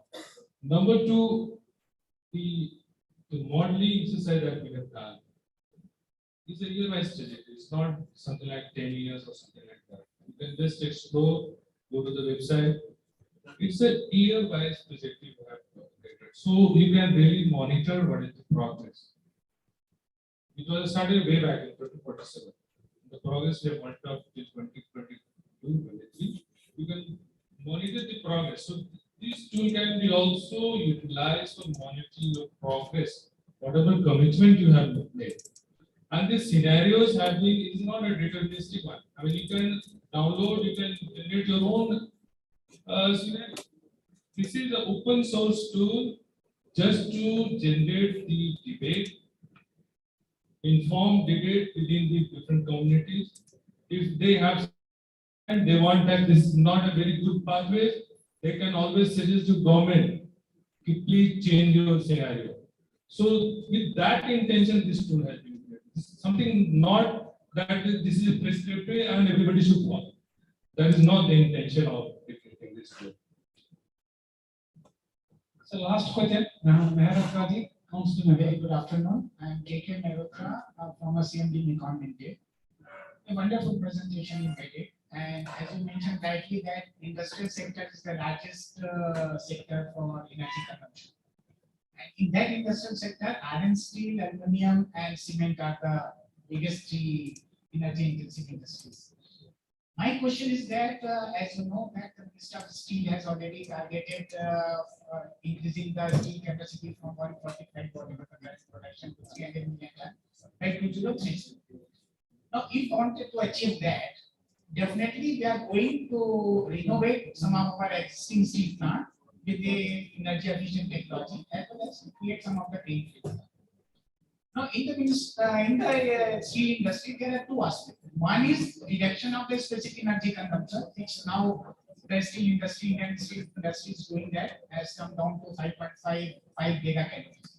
But the most important aspect is the carbon dioxide emission, which is now hovering around 2.12 as against the global norm of 1.5, 1.6. And as you rightly know that we need a metallurgical coal for the process requirement. And that is basically creating all this carbon emission and related things. So I just like to know, while considering that by 2047 the consumption in the industrial sector will come down, have you considered the extensive use of the hydrogen in this industrial sector? Because Chairman Dr. Parikh has already mentioned that unless and until we get a hydrogen at a reasonable cost, it is not possible to replace this coking coal or coal by hydrogen. So in your model, have you considered the replacement of this metallurgical coal and coal by hydrogen, and to what extent? Hydrogen has been considered, but hydrogen as of now, see, it is all of coking coal, right? Yeah, you have to convert that into DRIs, right? Then only you can penetrate the hydrogen. So the entire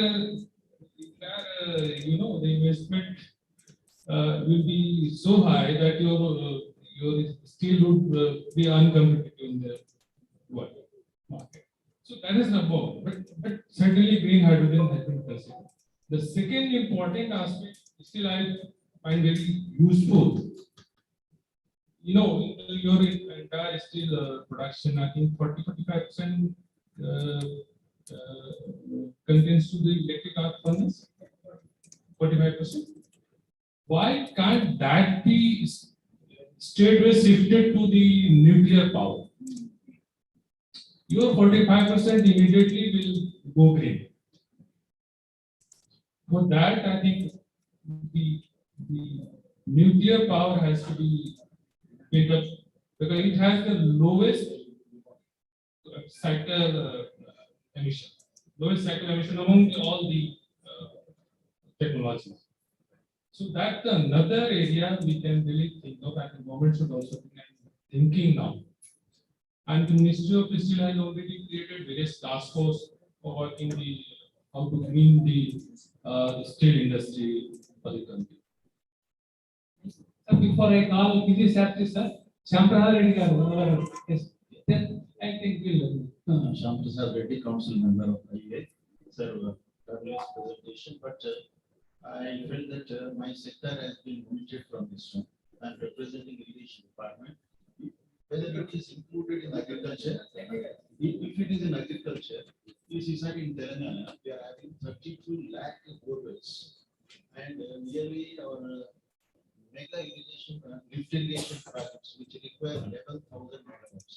And every day in India, after successful commissioning of the mega projects, people are going for mega irrigation schemes. But nothing is shown regarding the irrigation sector. And we have shown in 1930 it is 10%, 12%, agriculture, and 40 to 10%. How could the energy will be reduced? Because we will be expecting more consumption of energy towards agriculture sector by increasing the borewells. In absolute term, it might be higher, but in the overall percentage, you see the overall the demand size that is increasing.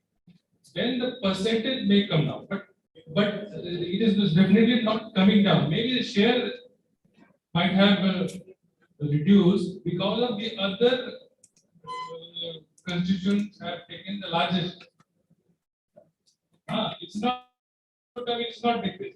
And because of the increase in the heat part, like there also No, but your demand, your electricity or the demand for the energy in the agriculture, it has the increasing trend. Demand will also go up.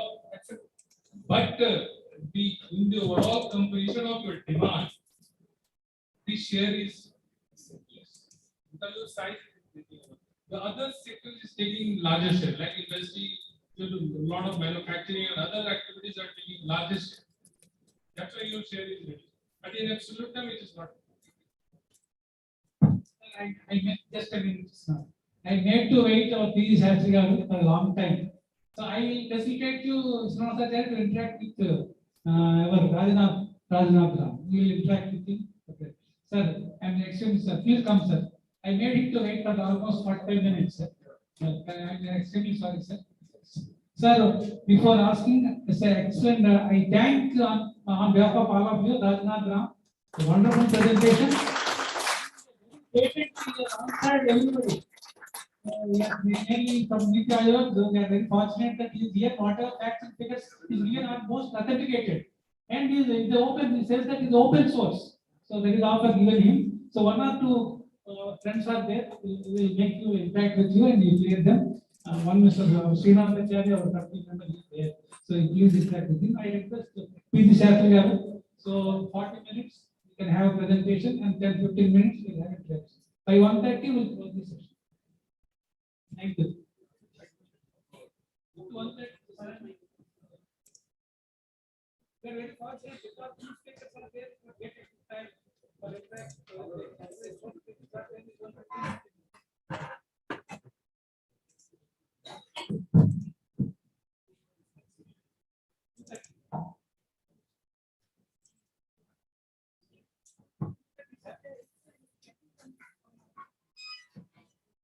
Sir, you have another way to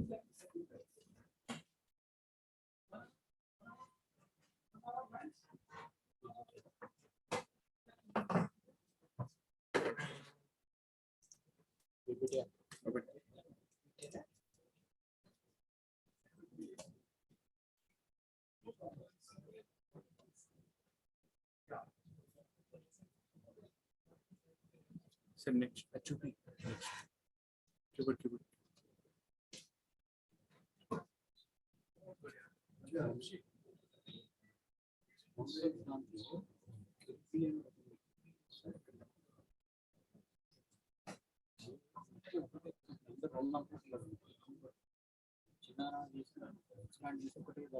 Chairman of the session, Vice Chairman, Co-Speaker, Mr. Ram, delegates and guests. My talk would be on foundations for net zero target setting in the corporate sector. I am from corporate sector. How shall we understand now the global level values that have been given by IPCC? How do we transfer that to the corporate sector now? The material for my talk has been taken from the source. That source is from SBTI, Science Based Target Initiative. It's an important international NGO having large number of associations with many international organizations. So that provided the source, which is clearly mentioned here. Next, please.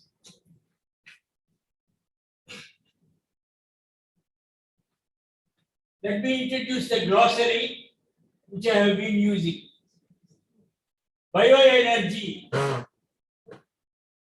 energy produced from biomass. We say it is carbon neutral. Carbon credit, an emission unit that is issued by a carbon creating program and represents an emission reduction or removal of greenhouse gases.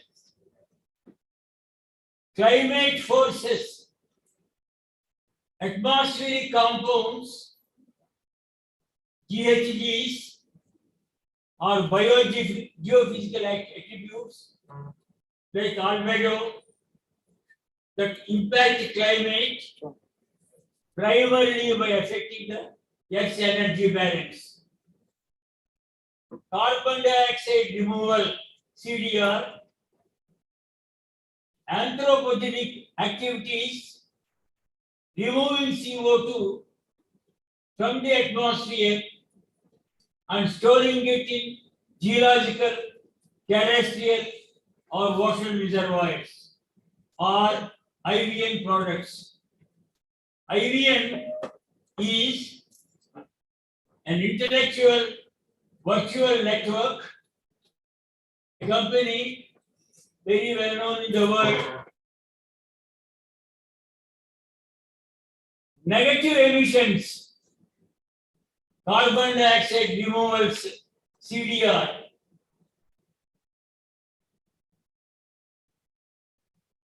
Corporate climate targets, goals set by a corporation to reduce the corporation's impact on the climate.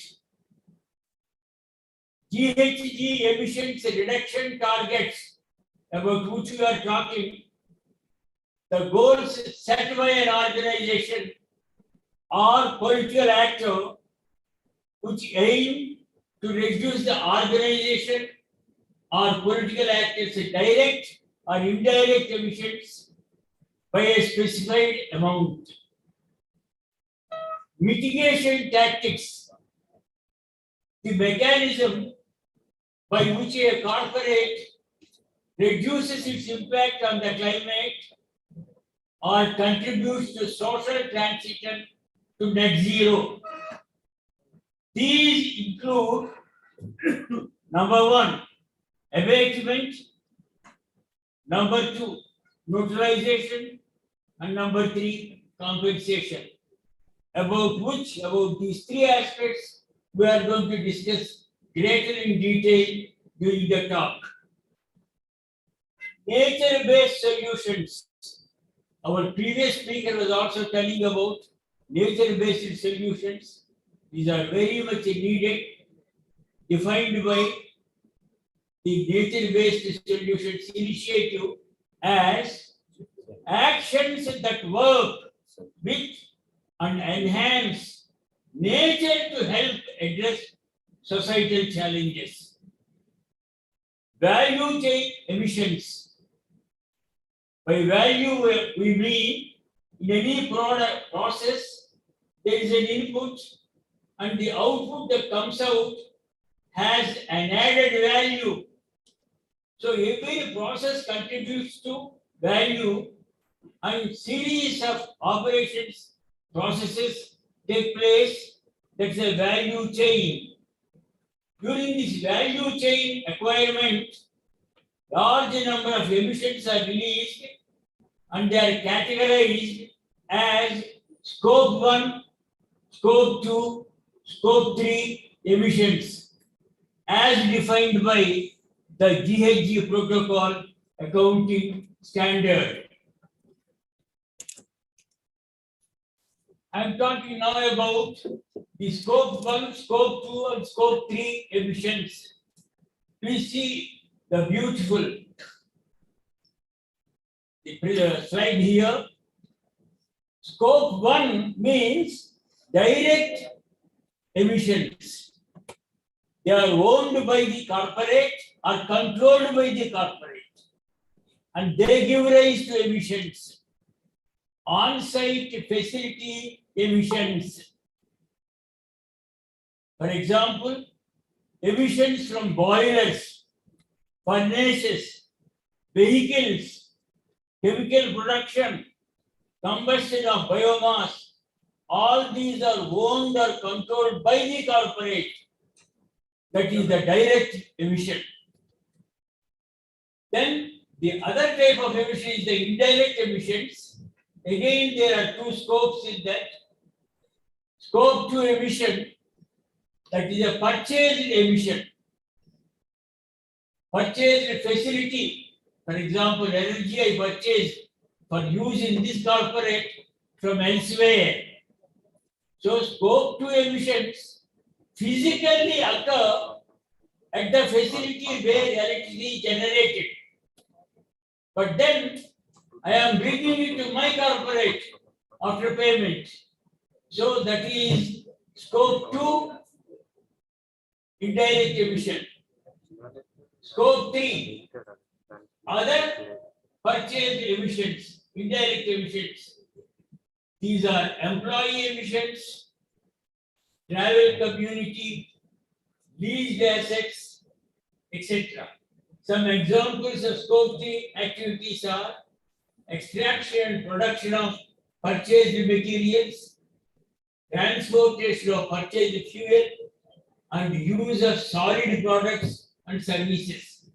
You can see clearly depicted here the scope 1 emissions on the extreme left, scope 3 emissions on the extreme right, and the center one, scope 2 emissions.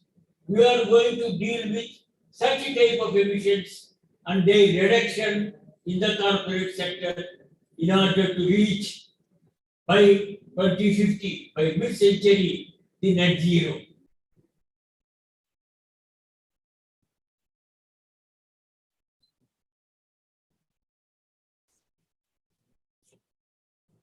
Yes. Corporate climate targets.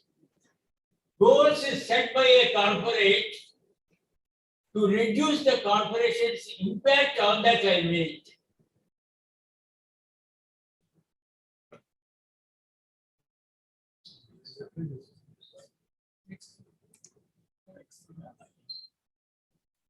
So we have seen now that the industry generates emissions greenhouse gas emissions. Let us see the variation of one of the important greenhouse gases, CO2, in the recent years. Very steeply, the CO2 is rising. Let us take another important gas, methane, in the recent years. Again, very steeply in the last few decades, steeply rising similar to carbon dioxide. Altogether, all the greenhouse gases, including N2O, the final curve is the GHG emissions expressed in tons of carbon dioxide equivalent. If you express that way, the impact of all the greenhouse gases has been taken into account. Against the recent years, please see the sum total of what I said on the top side is the result here. Very steeply, the greenhouse gas emissions are rising. They are expressed in mass units, the total mass, how they are steadily, very steeply, they are rising. And then let us, independent of that, let us see the surface temperature, global mean temperature for the planet as a whole in the recent years. Very steeply, that is also rising, and it has already reached perhaps slightly more than 1 degree Celsius than the average value before the pre-industrial period. So we are now at that stage. What is remarkable observation is the rise in the case of greenhouse gases and the similar rise in the case of the global surface temperature. Therefore, there is a linear relationship between these two, and it is now undeniable. Doubtless, the surface global warming, the surface temperature rise is on account of anthropogenic activities. These are the anthropogenic emissions that gave rise to this global warming. It is undeniable now. Next. So, against this context, when the temperature is very steeply increasing, what would happen in the next few years? How does the climate change? We have seen already the effects of the climate change. So IPCC has been studying the issue since a few years already, a few decades already, and then came to the conclusion in 2018, confirmed that in order to limit global warming to 1.5 degrees Celsius, if you don't limit it, by 2050 it may reach 2 degrees Celsius. It may reach a tipping point beyond which you cannot again reverse it back, whatever you may do. Hence, IPCC warned that we must limit our rise in the temperature more than the previous global average temperature. It should be limited to 1.5 degrees Celsius. In order to have that achieved, the world needs to halve its CO2 emissions by around 2030, an intermediate, near-term level, near-term 2030, and reach net zero CO2 emissions by mid-century. That's a late term. In addition to that, IPCC stresses the need for deep reductions in non-CO2 emissions like methane, nitrous oxide, and CFCs. Deeply, we have to reduce them to achieve the result. As is said here, the IPCC defines net zero they have used already. What's the meaning of net zero? Defines net zero as anthropogenic emissions of greenhouse gases to the atmosphere are exactly balanced by anthropogenic removals from the atmosphere over a specified period. That specified period is up to the mid-century, that is 2050. The concept of net zero has risen in prominence since as countries, cities, and industry or others increasingly committing to reaching this ambitious goal. So we are all wedded to this and we are all trying to implement that.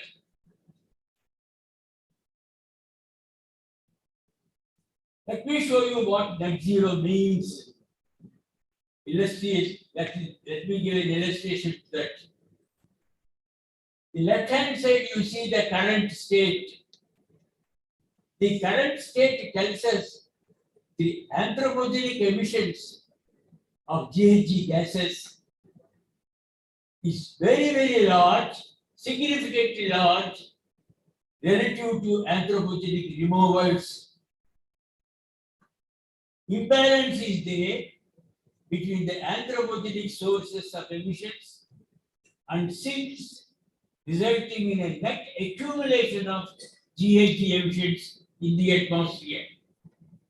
You can see that here, the light gray color, you are seeing, they are the anthropogenic greenhouse gas emissions from a base year.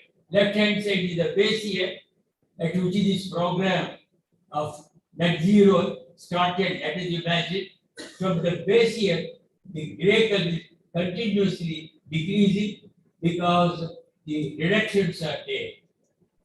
However, the anthropogenic removals is insignificant compared to the emissions. That is why there is an accumulation.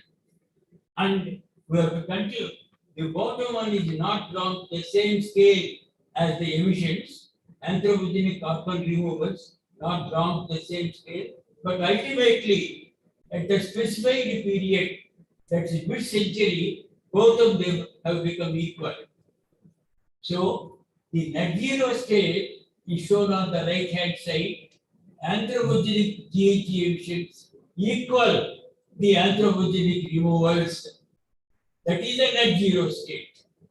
A state in which anthropogenic emissions of GHGs to the atmosphere are balanced by anthropogenic removals. That is our desire now. Next.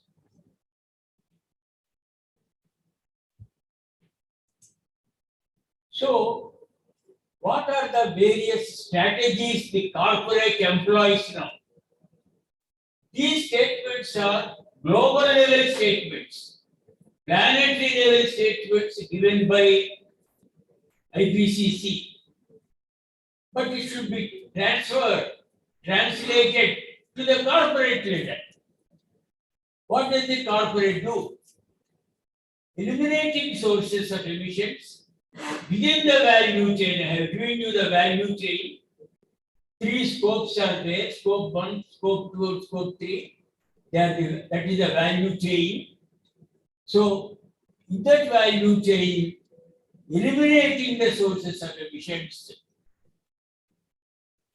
Then, another aspect is another important item to reduce accumulation, removing CO2 from the atmosphere. Number 3, whatever is not, the first one is abatement. Second one is utilization. Third one, even if that is not adequate, the companies resort to compensating for value chain emissions by helping to reduce emissions outside of the value chain. How? Through the provision of finance. They have the carbon credits. The carbon credits are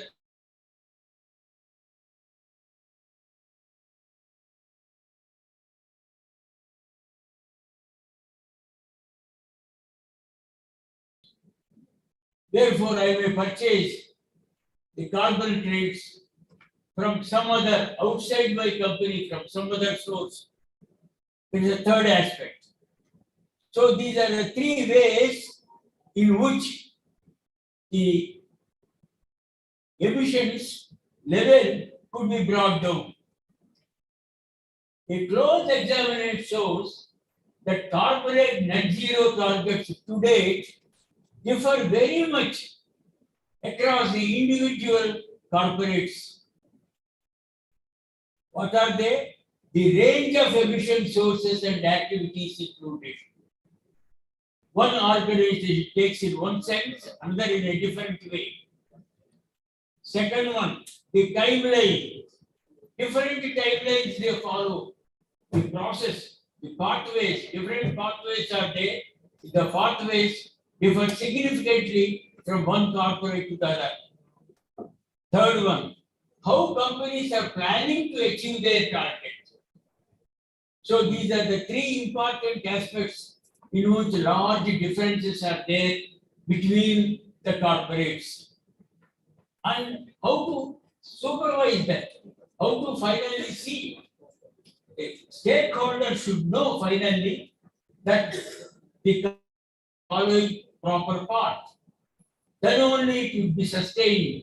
The corporate would be sustained, their actions. For that, SBTI, Science-Based Target Initiative, provided a conceptual foundation, that is clarity in the concepts, for setting and assessing corporate net zero standards based on robust climate science. It is science-based, not ad hoc. Generally speaking, lower the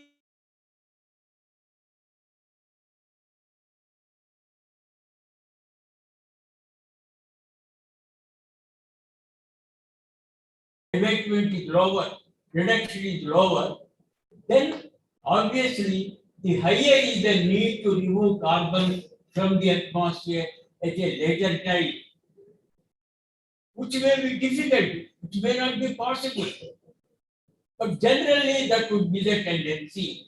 Initially, we don't go very quickly to lower the value chain emission, GHG emissions.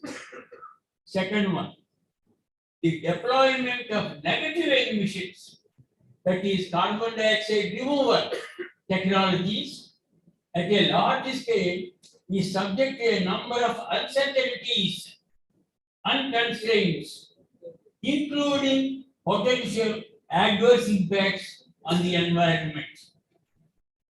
Consequently, the SBTI analysis is based on more on mitigation pathways. Abatement is what is to be encouraged, and then the corporates have to follow that. That limit warming to 1.5 degrees Celsius with limited reliance on deployment of carbon dioxide removals. There should be a limited reliance only on that. What does it mean to reach net zero emissions at the corporate level now? Number one, to achieve value chain emission reductions consistent with the depth of abatement achieved in pathways that limit warming to 1.5 degrees Celsius with no or very limited overshoot only beyond 2050. Then, to neutralize, that is generally not adequate, the first principle, still some unabated emissions will be there. to neutralize the impact of any source of residual emissions that remains unfeasible to be eliminated. Not all GHG emissions cannot be removed, let us say, infeasible. There must be permanent removing an equivalent amount of atmospheric carbon dioxide, that is CDR. That is what the corporate has to do. It has already been shown by IPCC. IPCC, you must be knowing, since the decades it has been working, thousands of international scientists participated in almost all countries of the globe. Thousands of scientists, one of the best scientifically drafted reports in the world, scenarios with 66% probability only of limiting warming to 1.5 degrees Celsius. To reach that level, the probability is only 2/3, 66% only of above abatement of 90% of all GHG emissions by mid-century. That means even if you are able to achieve 90% reduction on the GHG emissions by 2050, still the probability of achieving 1.5 degrees is only 66%, scientifically shown by IPCC. Therefore, we must not limit reduction to 90%, but 100%. While some emission sources are fully eliminated before mid-century, yes, some companies are doing, some corporates, they are also adopting deforestation and internal power generation through renewable energy, etc. Other activities are decarbonized at a slower pace. Some industrial process CO2 emissions or have some remaining unavoidable emissions, non-CO2 emissions, especially from agriculture, about which you have been talking to earlier. There are certain methane emissions from agriculture arising which are unavoidable. So that must be also taken care through the methods that are being talked about in this paper. However, there are some residual emissions that remain unabated by the time net zero is reached. Is there, but still some residual emissions will be there by mid-century. There should be in the few years later, they should continuously, some of these emissions continue to be reduced during the second half of the century after the net zero is reached. Companies may reach a balance between emissions and removals before they reach the depth of decarbonization required to limit warming to 1.5 degrees Celsius. But compensation and neutralization, these measures by companies can play a critical role in accelerating the transition to net zero emissions at the global level. Yes. However, let us remember one thing.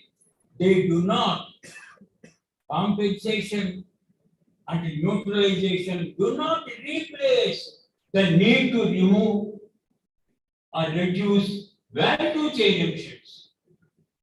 Our priority must be to reduce value chain emissions, scope 1, scope 2, scope 3. Keeping them alive, at least partly alive only, by adopting the neutralization and compensation that is not proper. I am going to show you later through some strategies. 5 strategies I have brought, but only 2 of them I will present how they are not acceptable. Why do we need a common understanding about net zero in the corporate sector? While many companies have set targets to reach net zero emissions, They have interpreted the goal in variety of ways, their own convenient ways. Some companies have set targets that require deep emission reduction across the value chain. Good.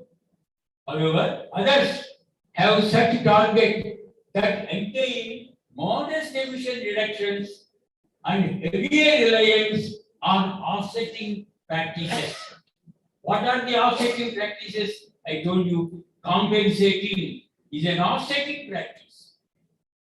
Yeah, they are actually trying to make offsetting through that, but that is not acceptable. There are three major principles. They violate those principles, which I shall show you through case studies.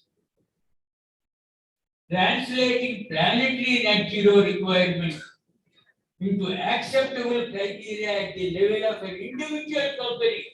My talk is about that. How a corporate, how an industry asks. Yes, at global level you have to reach 1.5 degrees Celsius. But then, what should I do as a corporate now? You are talking about the global level. How do I translate to a corporate? Recognizing this, the SBTi detailed guidance and technical resources to support companies with the formulation and implementation of science-based net zero targets. Now, at the corporate level, how do I reach net zero? Deconstructing, that means I'm going to give a procedure, step-by-step procedure. That's why the word deconstructing has been used. Broadly speaking, corporate net zero targets differ across three key dimensions. What are they? The boundary of the target. I shall show you later, explain to you later, and also illustrate later. Sir, another 5 to 10 minutes, sir. Okay. The migration strategy, the time frame to achieve the target. The target boundary deals with the scope of the activities and scope of the climate impacts. What are the greenhouse gases and what are the various other aspects which are giving rise to climate impact?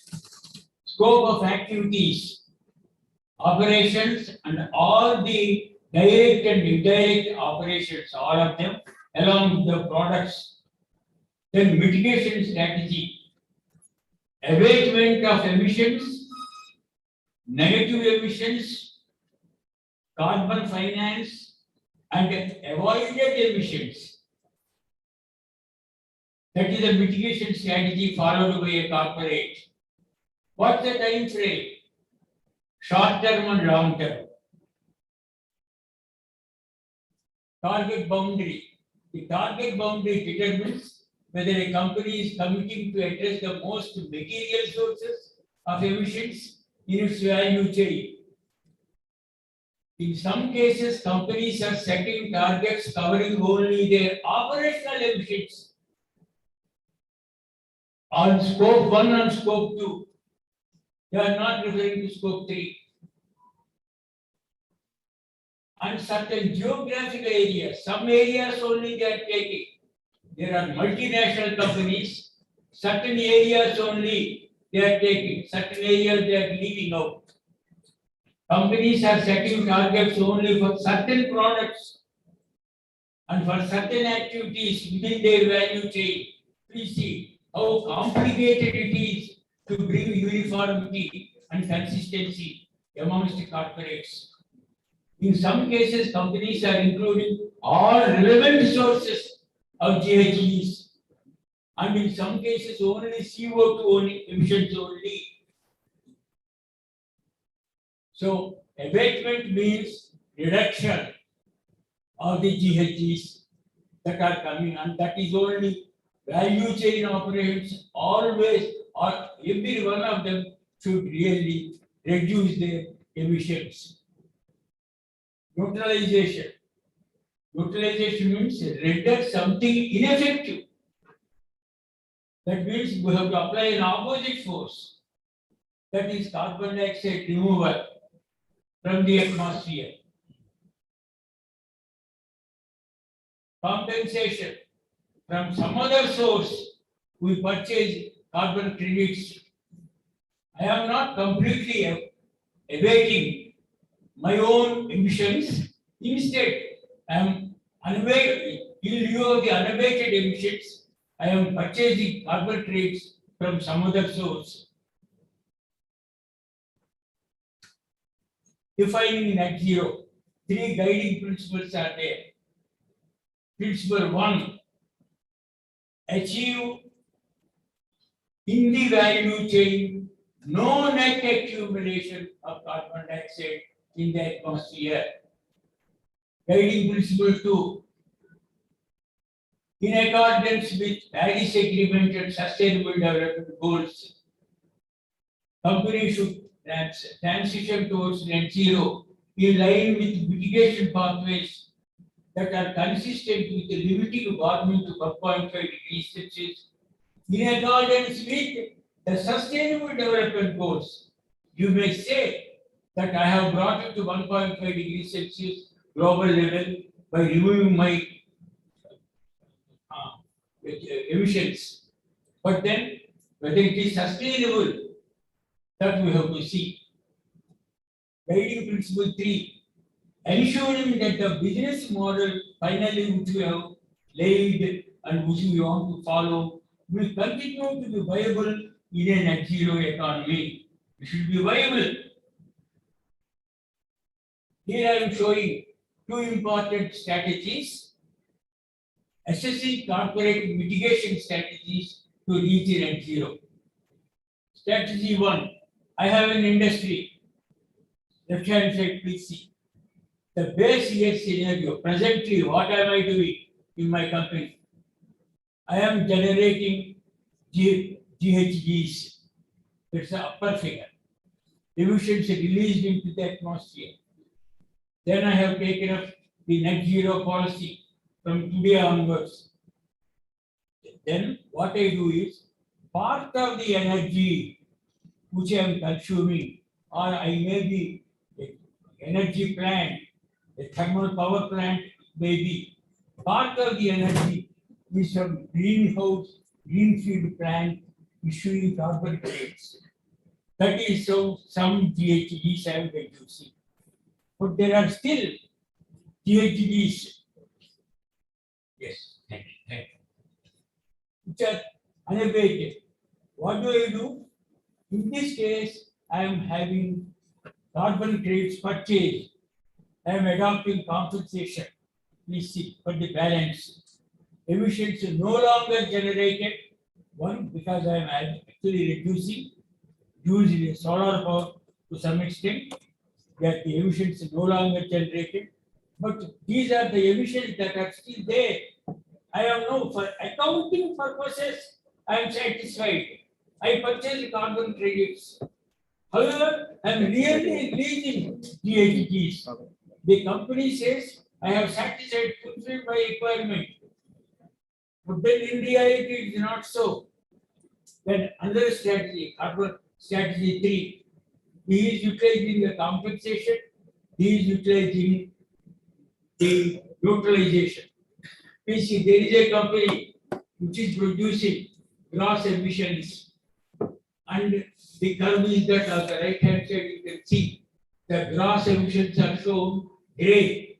They are very large, and this company, to some extent, it is reducing its emissions. Unabated emissions are there. To fulfill that, I am having neutralization. I am showing downward. Neutralization I am doing, removing from the atmosphere.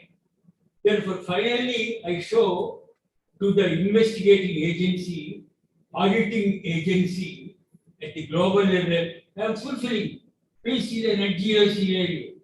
Net zero scenario is some emissions are no longer generated because I am adopting some solar or renewable energy. And some emissions are still released into the atmosphere, but I am having a larger amount of negative emissions, withdrawing CO2 from the atmosphere. The arrow downwards. So light blue color arrow downwards you see. That is how I am satisfying. I am achieving net zero. Please see the downward, the broken line. Net zero emissions are fulfilling. The net emissions are fulfilling the net zero concept by mid-century. However, is it satisfactory approach? Sir, please conclude, sir. Yes, I concluded. Probably the last slide. Strategy 1. Value chain emissions abatement. To what extent from my process I am reviewing my GHGs. Value chain emissions are abated an arbitrary amount. Okay. Third column. Measures to balance unabated. There are unabated value chain emissions. What is it I am doing? The upper one, unabated emissions are balanced by carbon credits representing emission reductions. Accounting purposes, satisfactory. Third strategy, unabated emissions are balanced by an appropriate amount of carbon dioxide removal. Okay. But accounting purposes. Let's see, principle 1. What is the principle 1? Consistent with no net accumulation of greenhouse gases in the atmosphere. The strategy 1, which I have shown, doesn't fulfill. But strategy 3, I have shown, yes, it fulfills because there is CO2 sequestration is there. What about principle 2? Is it consistent with the attainment of the Paris Agreement and the SDGs, 17 SDGs? No, it is not in agreement. Therefore, that is not satisfactory. The first strategy. What about the third strategy? No, it is having over reliance on CO2 removal generation. Trade off with other social environmental goals. Therefore, that is also not satisfying. But the first strategy, the principle 3, business model, is it going to be sustainable, resilient in a net zero economy? No, it cannot be. Because there are GHG emissions. Therefore, it is not our stakeholder does not agree such a proposal. Therefore, that is not sustainable. What about the strategy 3? Here also, uncertainty is there. Large amount of utilization activity you are doing, over reliance, your adverse impacts on the environment and social impacts. Therefore, the stakeholder expectations you are not able to meet. Therefore, that is also not satisfactory. So, friends, I have summed up whatever I have said spoken. Only me. Whatever I have spoken, I have summed up now.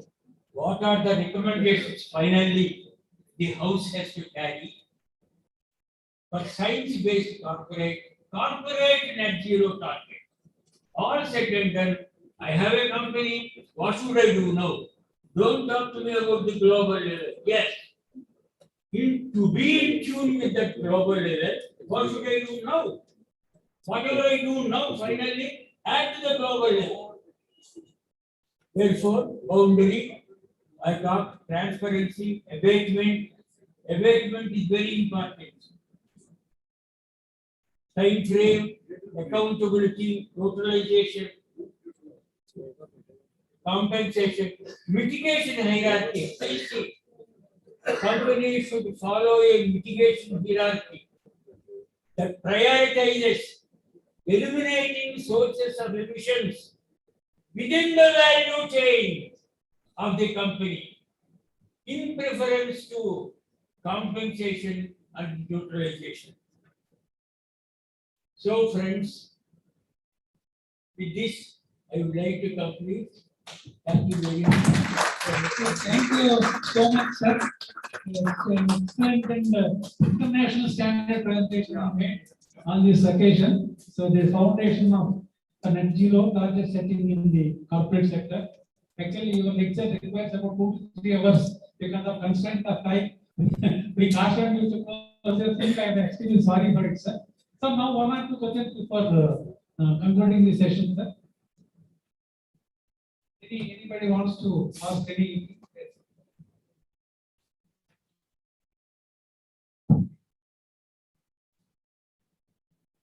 Thank you, sir. These are the wonderful congratulations. My question is very simple. Like India is otherwise doing a lot, regarding its coming as fifth largest economy, and now we are also successive in Ryan also there. And then the population is already now we are. So the point is like why we are keeping this zero as 2070 because world they want to be achieved by 2050, but India is keeping it 2070. What is the reason of not the challenges? That is one point. Countries are sovereign, therefore they are keeping their own standards at the moment. But then during the course of the time, serious issues are going to arise, and then we may have to revise our own thinking. At the present, capital being a great limitation and has been discussed, some may be putting 2070. They may themselves realize that 2070 is too large a period, we will have to go again. These are all temporary, but internationally, science-based, unless you limit it to 1.5 by 2050, by your own immediate reduction, we will not be able to achieve, and then we will cross over to tipping point. Let me answer your question. So, if you permit me. See, globally, the fossil-based energy sources as of now is 85% across the globe. Whatever commitment is being made by the developed economies, they will achieve the net zero by 2050 is very, very difficult and very stiff target, 85% when you changing the, composition, non-fossil to fossil, right? 85% then bringing back to 50, and already you have made a lot of investment in the fossil-based energy sector, right? They also need a return. They have a gestation period, investment period, and like this, the oil, gas, coal also is not being talked about much, but the oil and gas still it will have, because a lot of capitalization plays a major role in the prices in the international market and making the market like such that there is no availability of crude as of now or something like that. Unless you focus the reduction in use of the fossil-based energy sources, you are not going to achieve any net zero target. That's the clear-cut answer to what you have mentioned. And the S&P Global, the international organization, in their presentation, they made the long-term energy target, that projection for the different economy and the global numbers they were presenting. There were hardly any reduction in the fossil-based energy sources. 85% was coming down to just 65% in 2050.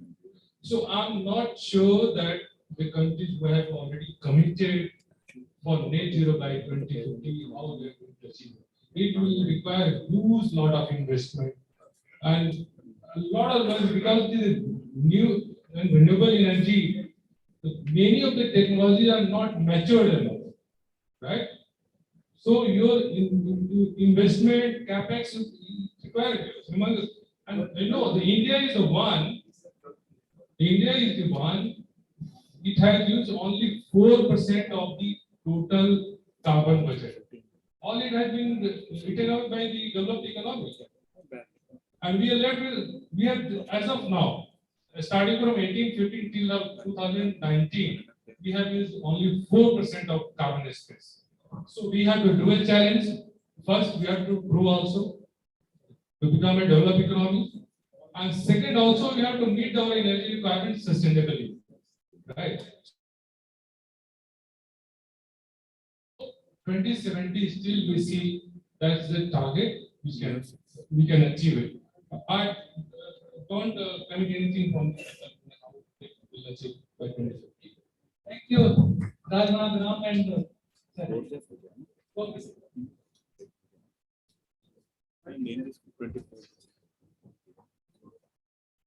Thank you, Chef.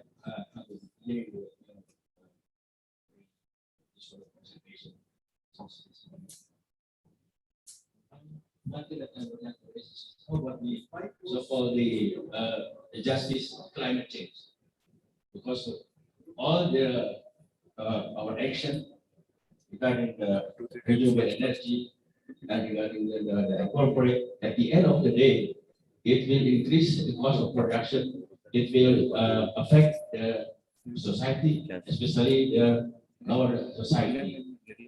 How will you tackle this issue while you would like to go to the net zero, but at the same time, you have to eradicate the poverty? This is the question in Indonesia we're facing now, but I would like to know. Primarily, our lifestyle changes should take place. Without lifestyle change, you cannot achieve either the IPCC declaration or our own sustenance will be at stake. There is no other, for every plan, there is a plan B, plan A and plan B, no pretty well. But to take care of contingencies, exigencies. But in this case, there is no planet B. Thank you, sir. On behalf of all of you, both speakers have given a wonderful presentations. And I think just only 1:30 want to close, 5 minutes only accelerate, I'm sorry. And I am handing on the mic to the Dr. Ramesh Grover. So, thank you to the speakers and our chairman, Sir Kirit Parekh sir, and Dr. Aisen Raju sir also. Now, I would like to request Dr. G.L. Rao sir to present the memento to our speaker, Shri Rajnath Ram sir. Shri G.L. Rao sir.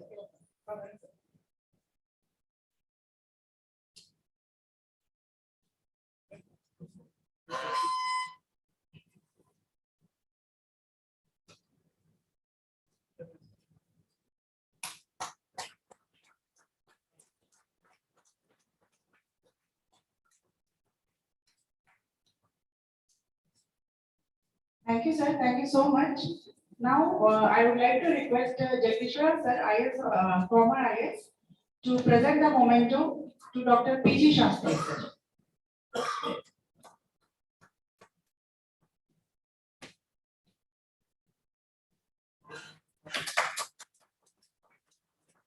Thank you, sir. I once again request Jagdishwar sir to present the memento. To present the memento to Dr. Aisen Raju sir.